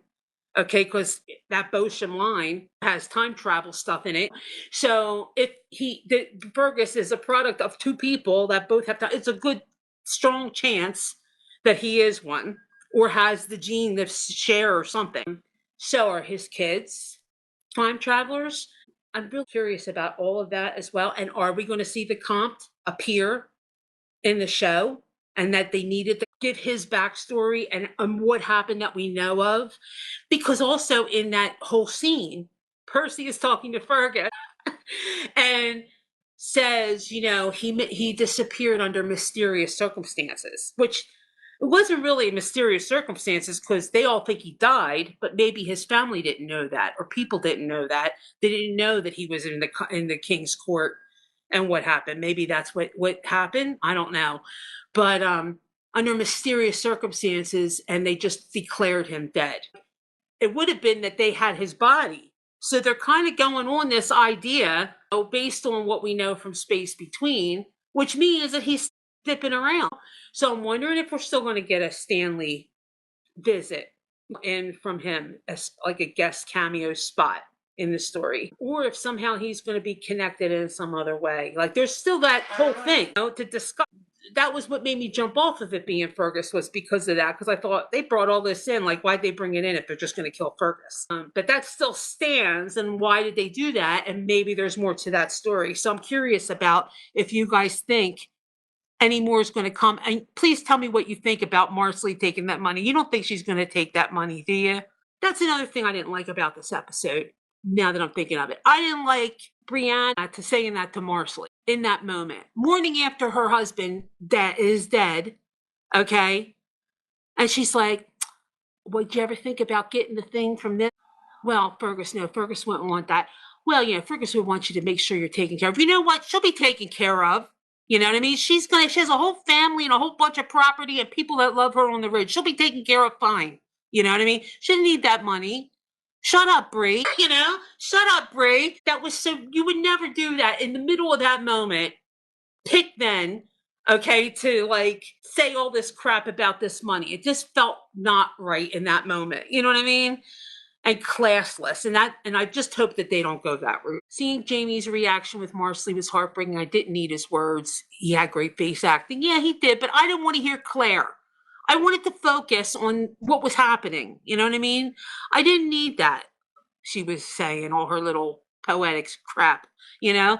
Like, I'm in the middle of this sorrowful moment. I want to see that. And then you see Fanny up on that little balcony in that moment. And you could see, like, she knows the grief that they're all experiencing because she experienced it. And that's what Mr. Fraser did for her. And she knows how it made her feel to have some place to talk to her sister. And then she does it for him and then says, Granddad, let him know you still have me. Was that what got you, hon? That's when you started really bawling? The little hand holding, calling him Granddad got Tom. Yeah, I really thought that was beautiful too. She saw he was so broken and he's been so supportive. And it also lets him know that she accepts him. Like I'm getting teary talking about. It lets him know that she accepts who he is to her. She trusts it. And I thought that was beautiful too. And you also see that's good for her. So there's just a lot of really beautiful. Like I said, it's a very mixed episode because the stuff that was great was beautiful, was fantastic. Some of the stuff that didn't make sense it makes you get hung up because you go, wait a minute, that doesn't make sense. This doesn't make sense. And when you do that, and it's contradicting you and what you've already done and your episodes, you think we're not going to remember? Like it was one of the biggest episodes of the entire time of the entire series, one of the most lauded. We remember the episode. We don't forget. We're Outlander fans. We don't forget anything. We live, breathe, eat, sleep Outlander. So I think we know what happens. Don't gaslight us. Tell us, yeah, just remember, this is actually what you saw. No, it isn't. You think it's Sam climbing. Oh, good. I thought it was too. Of course, Jamie's going to scout the mountain. That's a very Highland thing. If you always check out, if you can, your field of battle, know where the weak spots are, very Highlander. If you read Jacobite Chronicles, plug, you'll see that's in there too. He was Sam, but the insurance risk was the only reason I thought maybe it wasn't. I could see him saying, you know what? This is the end. If something happens, we're done filming. Like maybe went back after and filmed that when they were done so that if he fell, then whatever. Maybe that's what they did. Yeah, I think it's Frank warning them as well. And wanting to protect Claire because he knows that they need him in that time. Even he said that in the Dearest That I Left. He sent you back to me so that to protect you, and now I send you back to him for he can protect you, And so he is all about wanting to protect them, both of them. So I definitely think that. Wasn't it also mentioned to William about Lord John Grey somewhere at Bees, but he dismissed it? Yeah, because he thought they had an ulterior motive. I think it was Dennis Randall that says it, or was it Richardson? I think it was Dennis Randall. And he says something like it was some kind of accusation or something. I think he said he heard that Richardson was warning him against Richardson and that Richardson said such a thing. And he said, what? No, he was married twice. And he says, I know, I'm just, basically whatever. And so it was like he dismissed it because he thought it was somebody that was out to hurt them. And he said, nobody would believe something so preposterous or whatever like that. And then when they took him, then it was said to him that that was the threat. And then when we've seen the Daily Lines, and they show in the Daily Lines, you see Jamie just talking to Claire after William has come in to talk to them. If you don't read Daily Lines, sorry, I'm spoiling this little bit for you then. He says, after he leaves, he says, all of a sudden he says, wait a minute, you don't think does he know that that's just a ploy? Does he think it's just a ploy, or do you think he really believes it? And Claire says, I think he thinks it's just a ploy and I think it was because that was already told to him by whoever told him that Richardson said that. It was told to him, but he didn't believe it. It was that type of thing. But I believe that by the end of the book, he will know it's true. John will know it could come out, and he will want him to know, I think. Lord John did have a lot to drink. Yes. That's a good point, He, after everybody left and stormed out, he was sitting there kind of drowning his sorrows because, Let's talk about what came about there. Well, first of all, William and Amarantha's third argument. Oh, I want to say, stay strong, William. Remember, she's full of shit. But anyway, because you see him starting to weaken a little bit, feeling sorry for her. And then when he says, you still love him, they played that in there. So I was glad they played that in there. That's making me feel good. That's just going to make it harder for William to want to be with her, knowing that, that she still loves him, knowing that he loves her by the way he reacted to him. I think William will go, no moss for me on this, hopefully. But anyway, they go into a thing. And so he says, I'm going to have to tell them. And she just kind of looked and he says, but I don't have to say, I don't have to say that. And so when John came in, he says, well, Hal's on his way. I thought, oh my God. So I thought about that at the end, and I thought, holy shit, poor Hal. Hal's walking into so much crap. I thought they were just eliminating Hal, and Hal wasn't going to be in this season. But Hal's coming into a crap load of crap that happened here. Ben's alive. He's a traitor. All of this, John's going to be abducted. The whole idea of the sodomy thing, because now William knows that. But I thought, oh God, Hal's coming. That kind of gets missed in the shuffle, that Hal's coming. It's that's something to make you think, oh, he's walking into a firestorm. So here John is on the porch drinking by himself. Everybody's gone. Everybody's saying he wouldn't be so indiscreet. Everybody's gone. Nobody's there. He's sitting there on the porch drinking, trying to recover from talking to what's happening with Amaranthus and William that he knows, with knowing now what happened with Ben and having to figure out what he's going to say to Hal, all of it. And that's when Percy rolls up. So he had been drinking too. So he is lucid up, not really thinking with all his gears working. Easy to succumb to being aroused in a weak moment because he's got a lot of things happening. John is known, one of his traits, if you go and you read the Lord John books, he is impulsive. He does sometimes do blurty things, impulsive things when it comes to emotional moments. When he's in the middle of a high emotional moment and he doesn't have a chance to kind of gather his senses a little bit first, he's like Claire that way, where he can blurt or he can say things he shouldn't or act in ways or whatever, just like he did with Amaranthus and flinging, very lucrative. And then afterwards says, well, maybe I shouldn't have been that rash about it, because it was something all hitting him in that moment, and he wasn't thinking about it clearly. So I could see that happening with Percy, especially because, and in the book, Percy does kiss John. Not in that moment, it didn't happen there in that time, but it did happen when they were having that conversation. They just didn't have it then. But they do have that whole conversation about remember the wedding and all other stuff. And in his mind, because we're in John's POV in that scene, John's like, yeah, I remember the damn wedding, because it was a big, a moment for them as well. He remembers it very clearly and all that. And he was getting irritated because he was bringing up those feelings. So all of that happens. And Percy kisses him as well. And he doesn't pull away from it. And that was in the middle of a camp where anybody could have walked into the tent. So all this, John would never do that and never allow that. I don't believe that at all. He would if he thought he was alone and nobody was there. And it was in the midst of that moment and he was sucked into the moment. I could see it. He didn't expect that. Anybody normally that would come would have knocked, and he wasn't expecting anybody else. So that William just kind of plowed on in and caught him, just like in the beginning. I like the circular aspect of that. Tom says, yeah, knock. Please remember, we said from the beginning that the final few episodes are going to really deviate from the books because you got to start winding down the show and making it, climb it to the end. And it's more about completing character arcs and complete saga. Oh, okay, I want to give you the timeline just real quick in talking about this whole thing with Diana and go over those deets with you. So season 8, we got to remember this. Season 8 wrapped in September 2024. 2024. When season 7B was airing, they were filming Bomb season 2.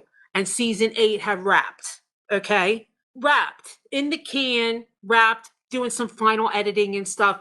Everything was shot, okay? They had the wrap parties and all that other stuff before we saw any of 7B. Before we even met Jane and Fanny, that season had wrapped. So we hadn't even met them yet.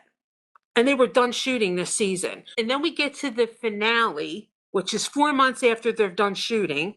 and we get the first thing of that they're going toward this direction, and the fandom explodes about it. What are they doing? It's on the book, and all this, right? We get all of that.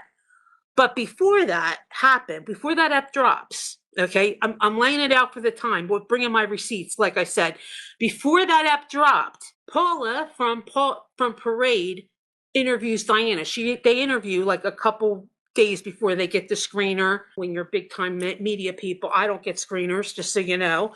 But when you're big time media people, you do. And so she had the screener and she interviewed Diana about it, and then she writes her story that she drops out after the midnight airing of the thing. You know what I mean? But Diana made those statements in Parade prior to it, her seeing any reaction to anything. Okay. And in that statement, she says, to the question about it, from very like nonchalantly, listen to the nonchalant tone of this.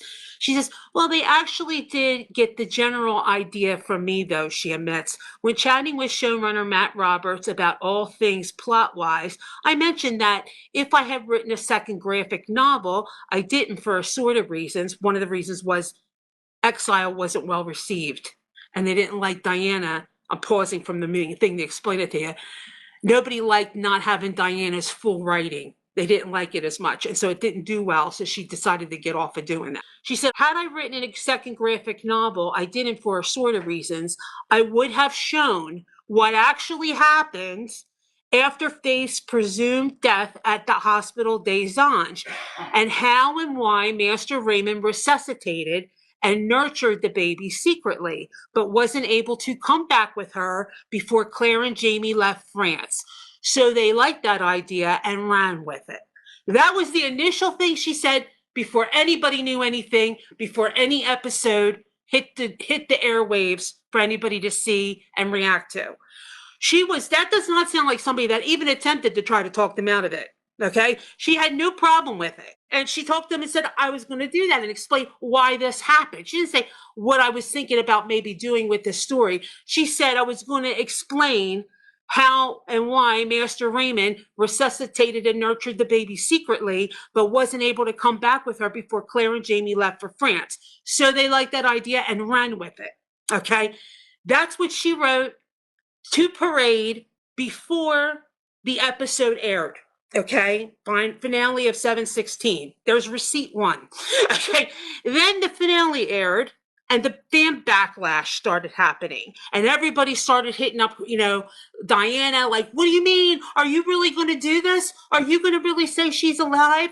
And she started getting all this backlash, and it turned into this whole thing. And William is having sex with his niece. What are you thinking? And it turned into this huge thing, to the point that Diana then had to write a Facebook post. And in the Facebook post, she starts caging it a little more, but she still doesn't negate the plan of doing it. Okay, listen to this. Okay, I'm not going to get into some of her little parenthetical things where she goes off on things, that doesn't have anything to do with it. I'm just going to say, paraphrase on those parts. So she says, as part of the sudden storm, wasn't that the title of an old soap opera, Gathering Storm? And she talks about how her parents watch soap operas, so we're not going to talk about that.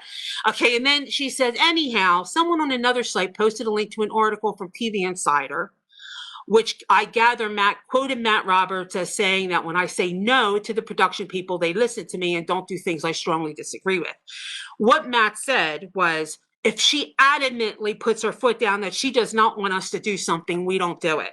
Like if it's something that, and she has said that when I really pick my battles, because if I really push and scream, they'll know I'm serious, and they, you know what I mean? Like they'll listen, they're more apt to listen to me than if I bitch about every little thing I don't like, So she has said that too. She says, and that's what caused me to write the following, just by way of explanation and exegesis, because most people, and this was dated, FYI, January 22nd, 2025, soon after, within like 2 weeks after the finale aired, okay? But 15 months ago from now, okay? So time has gone by with everybody stewing over this by the time we get to this point of the story.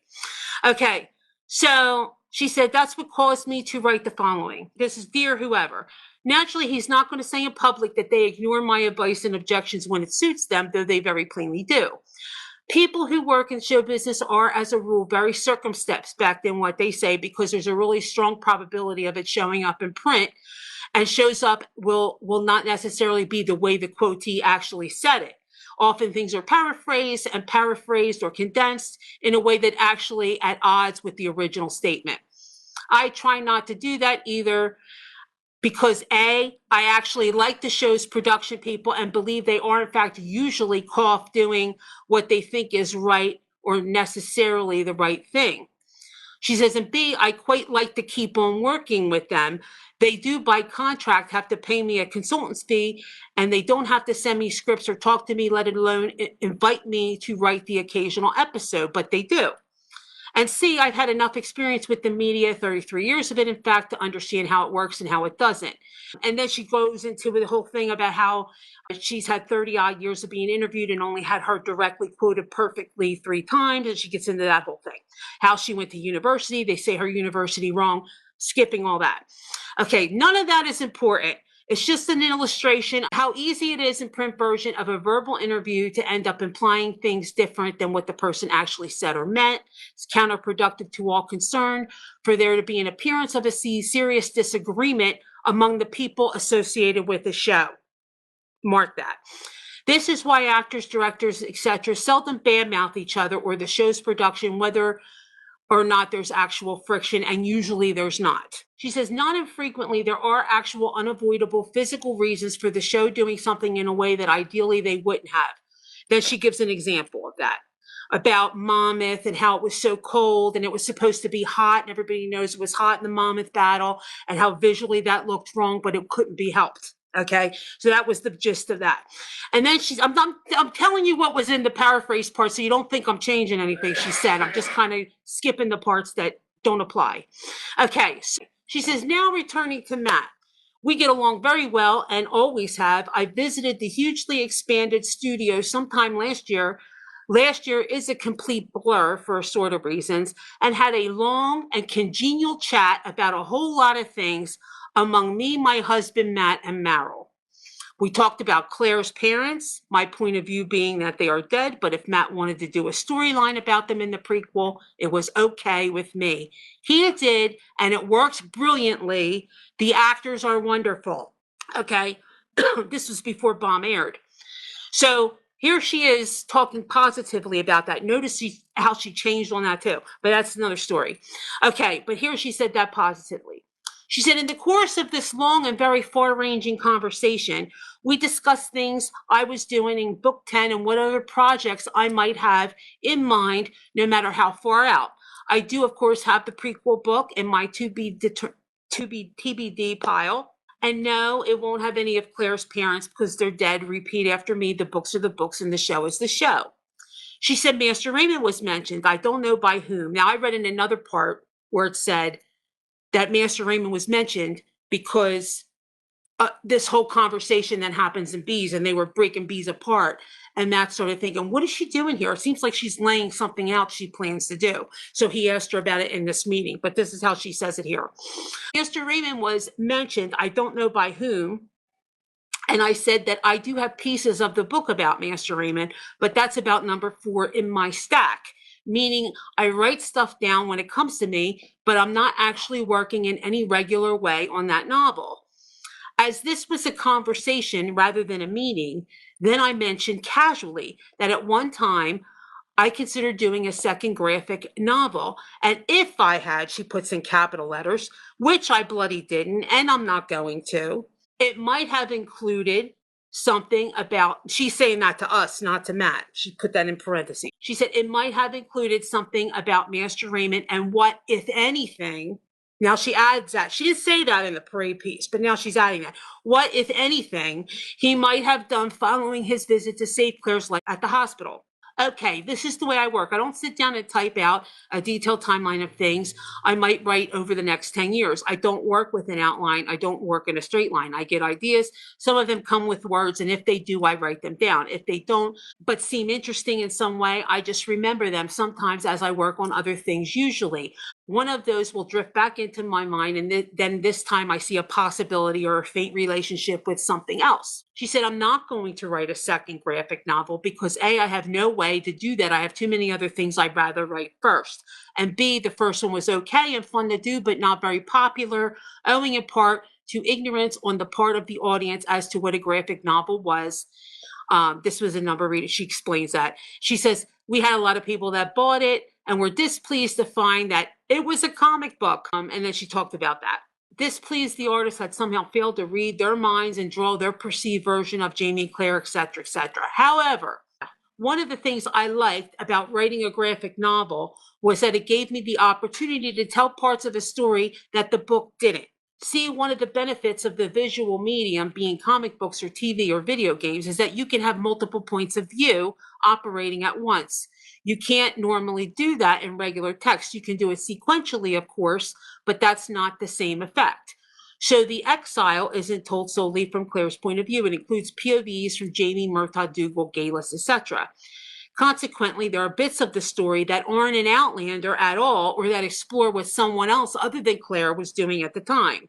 This was interesting to me, and that's what caused me to think about Master Raymond. As noted above, I do intend to write a book about him. If you follow my Facebook page, you will have seen a few bits of it. My little meditation on Halloween, in the cold time when the spiders die, sometimes I think I see it too, is from that book.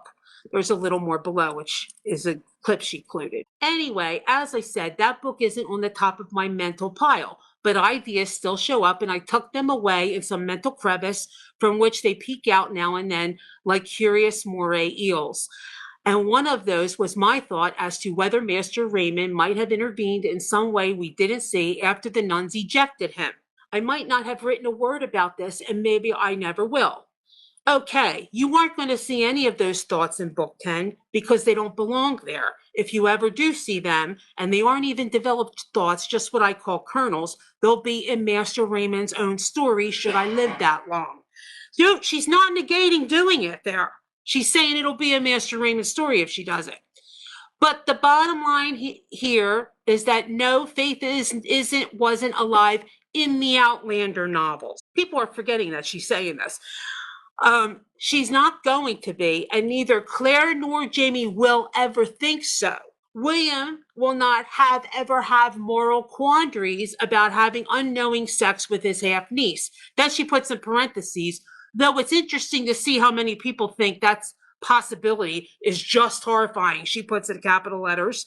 I mean, really, what's more wrong about having sex with a prostitute who's related to you than one who isn't, as long as there's no children that result? So she has no problem with that, okay, in her mind. So, like, she wouldn't have had qualms about having that be the case.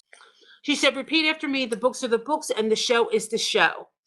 So that was what she said there. So notice the way she wrote that. I emphasized it to show it to you. She's writing that they won't know in the books. That doesn't mean she's not doing it. That means that she's not doing it with Jamie and Claire and William and all them knowing it. You know, that's the difference. So all of this now acting like it was just, you know, like I have nothing to do with this. I really don't appreciate it. And it's not right and it's not fair, you know, to the show. I rarely defend the show over not Diana. So I'm not against Diana and pro show and all that. But in this case, it's not cool, in my opinion. Okay, moving on. I rest my case. You know, I brought my receipts. Okay. I wrote the timeline to make you understand. I think when they saw the backlash off of the finale, and this even being suggested, and then you got all the people coming in about, I've had a miscarriage and it's not right for people that have miscarriages and it's triggering, you know, and all of this. Like, I don't think she even thought that, because you could see how casual she was about it in the parade piece. Well, actually, that was my idea. I have to admit, you know, I put that out to them, and, you know, she acted like she had no problem with it. So I don't think she told them it was a bad idea, because, you know, it was something she's thinking of doing herself. So this now turning on them, I think, is just not a cool thing. I rarely back the show over her, but in this case, I do. Like Martina says, it didn't look like William was coming through a door. It looked like an open room. That's why I was so nervous for Lord John and Percy. Oh, I thought he was coming in the door because he left when he was upset when John said, we've done everything for you and all this. That whole thing kind of like exploded. But I was wondering why they're bringing up the bit about the prison. I'm like, why are they bringing that up? Like, what difference does it make? But now he's starting to think, did he like bang my father and like basically have control? Like, am I totally blown away that if he's this, then what else don't I know about this man? He had that mentality. Or did my father do him? Like, what is going on here? Why are you taking care of me? Why did you get me? Why was this happening? Was this why? I mean, it did add like another whole element to the whole thing, him knowing it. But it does, I think, open the door that while they're off rescuing John, a way for Jamie and him, Jamie having to be in a position to defend John being gay. And in the process of doing that, having to come to terms with it himself and talk about it. Because he always avoids it like the plague, having the conversation. But in order to get William okay, he has to have the conversation and has to defend John in it. And so I think that's where they're going with it. You know what I mean? I think that's the purpose. Like I always look for the purpose. When I see a change, I go, what did they that's what I do in my adaptation chats. The newer people don't know about that as much, but that's one of the things I do. I look at changes and I say, okay, what did they accomplish with this? What purpose did it serve? What is it? How does it help the story? How does it make it work for TV? You know what I mean? So I look at that, because all changes aren't bad if they're for a purpose, I really want to applaud that the show in the first 6 episodes did almost write the book. I wrote scenes directly from the book. Every scene sounded like the characters were right. Got Diana's humor in it, all that stuff. And I think they really overloaded the front 6 episodes with all of that. And even like parts that weren't new in this episode, so that people like got a lot of that original material before they had to start inventing things, because they needed to wrap the show and wrap the arcs and all that stuff. So I feel like, they're not out to hurt everybody. They're not out to piss people off. They're not out to say, I want to screw over Diana's book and screw over all the book things. Like, that's not they only did this to make a good ending for everybody. So have a little grace. A little grace is all I'm saying. Okay, how I would have liked them to do it, like I would have liked them to say how the reveal comes out. It would have been cool if it was somehow connected to Juliet and Henry. Either their grandchild was Faith or their daughter was Faith, like a later born daughter. And her to say, my grandparents or whatever was such as Henry and Julia Beecham, and Claire have to hear that. And that be kind of like, whoa, what? And her having to try to understand how that's possible. It would kind of like make the Faith thing still be what it is, but it would also kind of not put a nod in from the bomb show to this, and then let the people know that they have another child coming or whatever, So I was expecting it to go that way, to be honest with you. That's what I was hoping for. Because just to avoid this, because I knew this was happening if they went this way. But understand, after they saw the fervor, they couldn't change anything. There was no changing anything at that point. It was over for 4 months.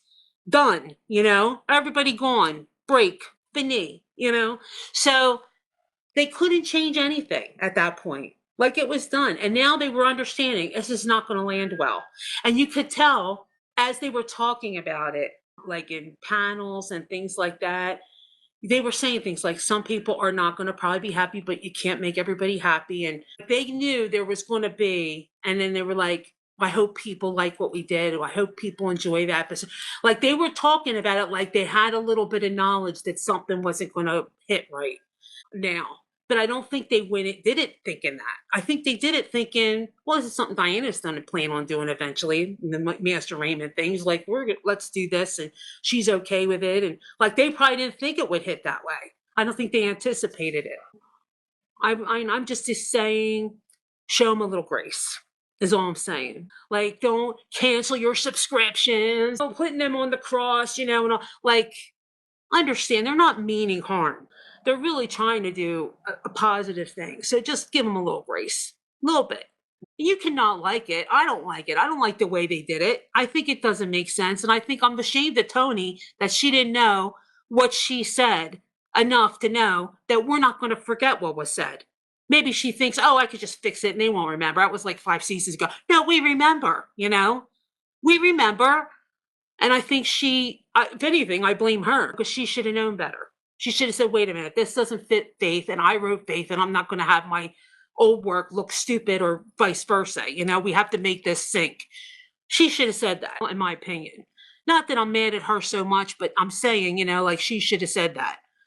That was on her. It's her episode. Both of them were her episodes. So, I mean, and understand they are given points like, yeah, you got to get this accomplished, this accomplished, this accomplished. How they do it is on them to craft. You know what I mean? So they just to get the bullet points of, that they all decide together. And she's one of the heads of the writers' room. Like she's one of the chiefs that help make the final choice. So, okay, so now I just kind of like put a few notes about each story. So we open with this cairn, and I thought that was cute too. Talk on the Ridge story with her sitting there, and Claire's picking weeds or whatever she's doing on the side, and she's like, she made pancakes this morning and burnt them to cinders, but I didn't say anything because she tries. That was really cute. I'm really loving Fanny as an actress. She's just so cute. And then she sees this lace is missing. So we start with the lace. The lace ends up being the key. It unlocks it all. Jamie and Claire talk about it, how upset she was. And she said her grandmother made it. We get the letter from Ian. He had gone to the brothel. I'm assuming it was on the way. And now this letter has made its way back and had gone to the brothel and researched the crap and everything. And he went and found, I said this, he was going to go and find the writer of the broadsheet thing. And then he gives him his original notes. And that's what they were looking at. And the notes were her words. And they're kind of reading it. And I love them kind of reading the story and understanding, like, okay, I think the point of it was to say, no, Master Raymond wasn't being a bad guy. He wasn't doing it to them. He was trying, and he was being chased, and he gave it to this lady. But then when she hunted her down, they had gone, and nobody knew where they were. And so by that time, she had fallen in love with this baby, and so she kept the baby. And Master Raymond never came back. That's what I'm curious. Like in this storyline, why wouldn't Master Raymond ever come back? He's a time traveler. He could come back anytime, anywhere. He could have gone ahead like 5-6 years and popped in. So like that's the part that doesn't make a lot of sense either. Why he wouldn't come back. Anyway, loved when they went to Fanny and they sat down with her and they have it. And when they're reading this thing and you see Jane, I loved having that. I loved having another thing with Jane because I really loved her. I love how she said, the fact that I'm doing this lets you know how much I love you, because she wouldn't have said shit to this guy. It was only for her that she did. None of this is your fault. It was just really beautiful. It was what Fanny needed to hear because she has this guilt. You see her always kind of carrying this guilt that it was her fault. And so hearing this from her sister, I would have done it all again. I don't regret a thing. You mean everything to me. So really beautiful, very touching for them to hear. How much they loved their mother, that they're knowing their daughter wasn't. You saw in the very beginning when Claire was like, well, who was with her when she cried? Who, took care? Like, they don't know what happened to her. Hearing now, she was raised by somebody that loved her and treated her with kindness. And then she found somebody she loved and she married, the whole bit, had children that loved her.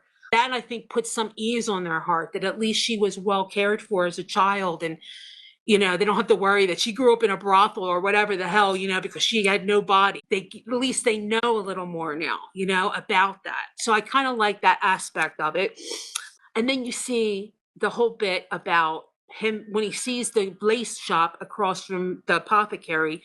Jamie says, I remember that place. I went there once and there was a child crying in the thing, because at this point it was like a good 2 months after she had the baby and all that. She had recuperated. Then she has a few weeks or whatever that she's at home moseying around before Fergus tells her what happened. And then she goes to the king and then he gets out. That's after that they leave, but they stop and see the grave first, right? So time had gone by in that. And so Jamie went across to the lace shop to buy this veil for Claire. And at that point, then the baby was there. So it's like he was so close. It's like that whole sense of just missing each other. You're right in the vicinity, and that kismety feel of just crossing paths. And if he only knew that was her, and if he only knew this and that, the ironic thing that he was going to buy a veil to mourn for Claire to wear to visit the grave. And so it's just all of that circular everything and all that connectivity. That part of it I kind of think is good, but it's just the whole sense of it all that doesn't make sense. But I like that whole everybody kind of just missing this and that, like that's all kind of Toni type of way of writing. And then they talk to her. You see her kind of trying to like grasp it. And even she goes, how does she know the song if she was just a baby? And that's what everybody's saying, right? And they know everybody's going to question that. And then they put this little epilogue piece in to explain that. And it kind of reminded me of the epilogue that Diana does with the burnt house story, the obituary story. And then in the end of her book, she has this whole thing with the printer, and they ran out of a certain typeface of a certain letter. And he said, we'll just make it this month instead. Who's to know the difference? They're dead anyway. And that's why the article was wrong. And like, that type of thing, it kind of reminded me of that with this little epilogue to kind of explain what none of the characters know. And then she says, there's going to be holes that we don't know answers to, just like lace. And that's when you get the whole lace thing, but then they give the audience the answer. So I see they're trying to make it work. Okay, I'm not talking about that story anymore. William Amaranthus, I like the reversal of Caught in the Act vibe. John catching Amaranthus and William, ending on the reverse. I thought that was a nice touch. William goes to kind of protect her in it, but she confesses. John makes this lucrative comment. She says, can you understand, whatever? And she says, it's a very lucrative choice as well. And that's when she gets all pissed and throws her little glass down. Have you ever gone hungry? I thought that was so stupid. I hated it in the book. Her saying that made me also discredit her because she wasn't. Her father was a business owner, owned a shop. I mean, yeah, it wasn't rolling in dough. She wouldn't have been on the street with a little tin cup either. You know what I mean? Shut up. Anyway, another little circular piece to that, where it's like a role reversal thing, was if you recall way back in the beginning, William comes in all drunk, right? And John tells him, well, who's the baby or whatever. And he says, it's Ben's baby. And he starts to tell him the story. It was William that immediately suspects her and says, she's a damn woman. You're just taking her. She's trying to take advantage of our family and all this other shit. And then Amaranthus comes in and says, how dare you attitude. And I thought you were a decent person. I guess not, whatever. She walks out. John looks at him. And so he says, gives him shit and says, I expect you to apologize to her. What you said was uncalled for, how you talked to her and everything. And he was kind of shamefaced. And then he went. And now you have John saying the rude thing or whatever, like hurtful thing, the same kind of accusation that William made in the beginning. And then William being the one that is like, and he goes, okay, maybe that was a little harsh. And William like, yeah, you think, and him storming out. You're seeing all of this yin yang with this storyline. They both had stormed out of the house, and John is there by himself at the house, sitting on the porch drinking. And we see the carriage pull up. We don't know who this is, and out walks Percy, surprise, surprise. Remember, this is taken from different pieces of the book where we have a thing where Percy went and kissed John. We never got that in the show yet. They put it here. And that John didn't pull away from it. And they were both in public places. One was at the Fleury house, and one was at the camp. So like they weren't in a little closet somewhere. Like they were, no pun intended on the closet thing, but they weren't in a secluded space. So it was less secluded than him being in his own house alone. So I didn't think much of that. And I don't think that he was in his complete right mind. He was sucked up in the moment with these words coming from Percy from his heart and bringing back these memories. And I think he just got distracted from it. He's not in his correct full thinking of all the ramifications and what could happen and all that. It wasn't planned. It was more impulsive. And John can be very impulsive, believe it or not, when it comes to his emotions being riled. And plus now drinking, which I forgot about. And I think I said this to Jeff, that he was trying to keep a distance because he knows he would be weak and he didn't want to let himself fall into that. But then this time he didn't get to keep the distance and he fell into that. And I did like that we got to see a little softer side to Percy, so you can see how he still has feelings for John and why John would ever have feelings for him, because up until now we've had a much harder side to Percy. I also think they're putting all of this in because they're planning on doing a Lord John series. So they're giving people a flavor of that John has a history and he has other people he loved and there's story to be told. It won't just be nothing to know. They're kind of sprinkling in things that people want to know. Well, what's that about? What happened there? And why didn't they say that? Like, you know what I mean? So I can see maybe they're trying to tease a little bit of that. Okay. Next story, Fergus and Bree and Roger and Marsley. All the early scenes highlight the man he has become. A dad, a printer, a husband, a father, a patriot. I said, looking back throughout this first episodes of the season, you see more moments where they really highlighted Fergus and his way and how he has things together there and all of that. We got a little bit about how they, when they would get these threats, how they treated it, how he kind of made it less toxic for Marsley by making a joke of it. And that was all in the books, of course, too, but in a different way, her telling Claire. So they kind of restructured it here this way. And then you see him talking to Henri Christian and him teaching the boys how to be the printer and everything. And then Henri Christian saying, I don't want to disappoint you, Papa. I'm different. He said, you could never disappoint me. I mean, all these were such great moments. You could never disappoint me. And as far as being different, hey, different doesn't mean bad. And he puts up his hand. And so here he is, like, reaffirming this kid.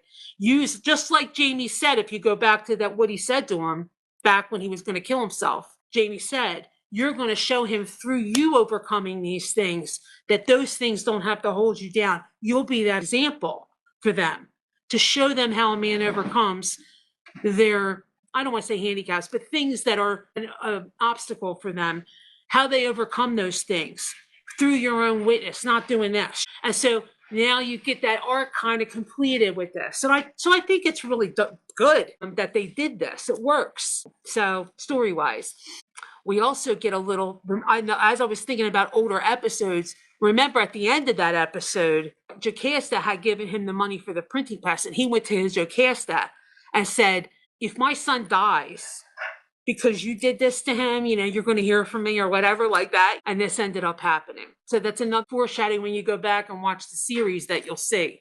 He does end up dying from that. Not that she's going to hear from him, but I'm saying like this was Jamie's fear all along. That was also reiterated when he visited the print shop. He again reiterated this fear. But then we got the scene with Marsley and Bree in the market, which I thought was really, I was surprised that we were going to get that. It wasn't as involved as the books, of course, but it's there. You kind of see the threat they're always under, it added to that. And Bree sees it, was there with her. I kind of wanted Bree to rise up on him and get the whole Fraser pissed off thing going, but she was just like, let's just get out of here, and pushed her out. And then as she's cleaning, that's when he comes over and says, what's the matter? Is that blood? And she's like, no, and he says, we got another letter, and we get that letter, and they kind of make jokes about it and laugh about it. And you get the vibe of how he manages to diffuse all of the things that would stress them out by making a joke out of it and a game out of it and being lighthearted about it and all that kind of stuff. You get a sense of their dynamic, for lack of a better word. And then we get the playful love scene of Fergus and Marsley. I was just thinking how sexy they are. That fun sexy. Even now, after 4 kids and all this stuff, and he's pulling her guard off with his teeth and just all of that. I thought that was great. Loved it. How much they love each other in that and all. And then the fire scene I just thought was done really well. For a CGI and directorial thing, the way the view was with Marsley on the side. I also heard things about like Roger and Bree and how they were there and everything like this. While understand like a printer and like they might have been up later anyway, because they said, oh, we looked down and we saw the smoke from a distance. They saw and they realized it was in the area of the printer and they came coming down. I get the impression they were up talking, whatever. Printers have to go to bed early. They have to have early to bed because they have to be out with like 4 o'clock in the morning press things and getting news out, at like before dawn. So they have to go to bed earlier. I don't get the impression like everybody was making. You saw all these people in the street So that I think was the deal with that. I think that was such a terrible, weird thing. It's a nice bit of symmetry to have Roger catch Omri Christian after seeing Roger remember falling, have his own father catch him in the previous episode, and then another echo of Roger saving Omri Christian before. Very circular again. I love the Jamie Mac mojo hearing Marsley screams in his dream and waking up. It kind of like filtered in because they're connected. That's kind of part of how Jamie does his dream thing is he has an emotional connection to the person. And so he heard that in his dream. And we get the whole, this is another thing. Like, I understand what they were doing. Like, all three of these stories, well, at least two of them, have a sense of life going on, the circle of life. I feel like Marsley and Fergus, Marsley's pregnant, I think, in this, it's going to come out. And I think that might be what makes her know she needs to get married or whatever. Now she's going to have more kids. So I kind of think that's happening, but we don't know that yet. But then you see this here in the midst of this tragedy, a life is coming, you know, as well. Like, I think that's what they were going for, but I didn't like that landing in the middle of this sad thing.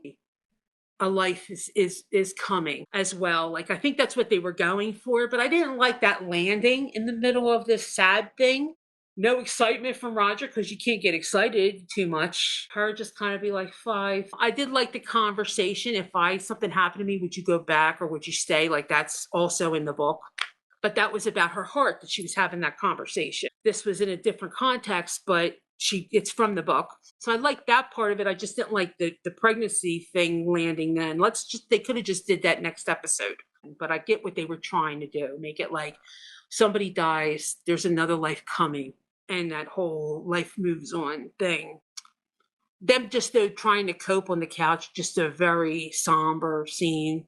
And then Brianna and Marsley in the bedroom was just gorgeous, just incredible. Credible. Both actresses were amazing.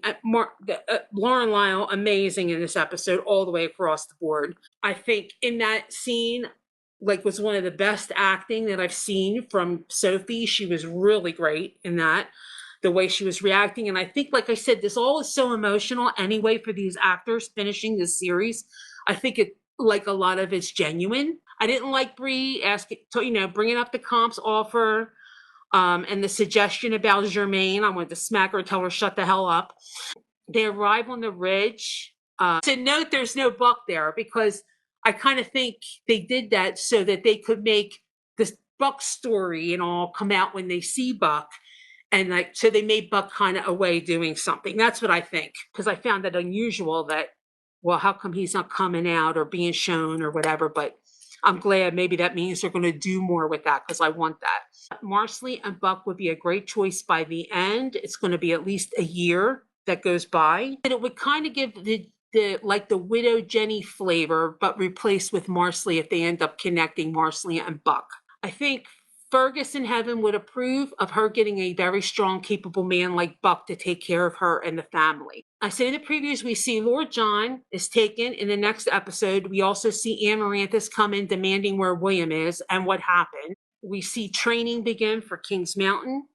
And I think we're going to get to King's Mountain, likely have the battle, and maybe end with Jamie fallen. And I think the light bit will come in Diana's episode. He gets a little healed, then we'll get William coming to ask for help in Ep9. And they go and start to go. And I think the rescue happens in 9. And then I have no idea what happens in the finale. And I was trying to remember, did we get any clips in the preview that I didn't say? I didn't get to rewatch the preview again. So let me just take a quick note and look at the board here. And just before I go, I know this has been so long and I'm going to hate editing this. I know, because I was a bear. I do want to apologize. They are up. The edited versions are up. It took me longer this week. I hated that I got it up after the episode aired.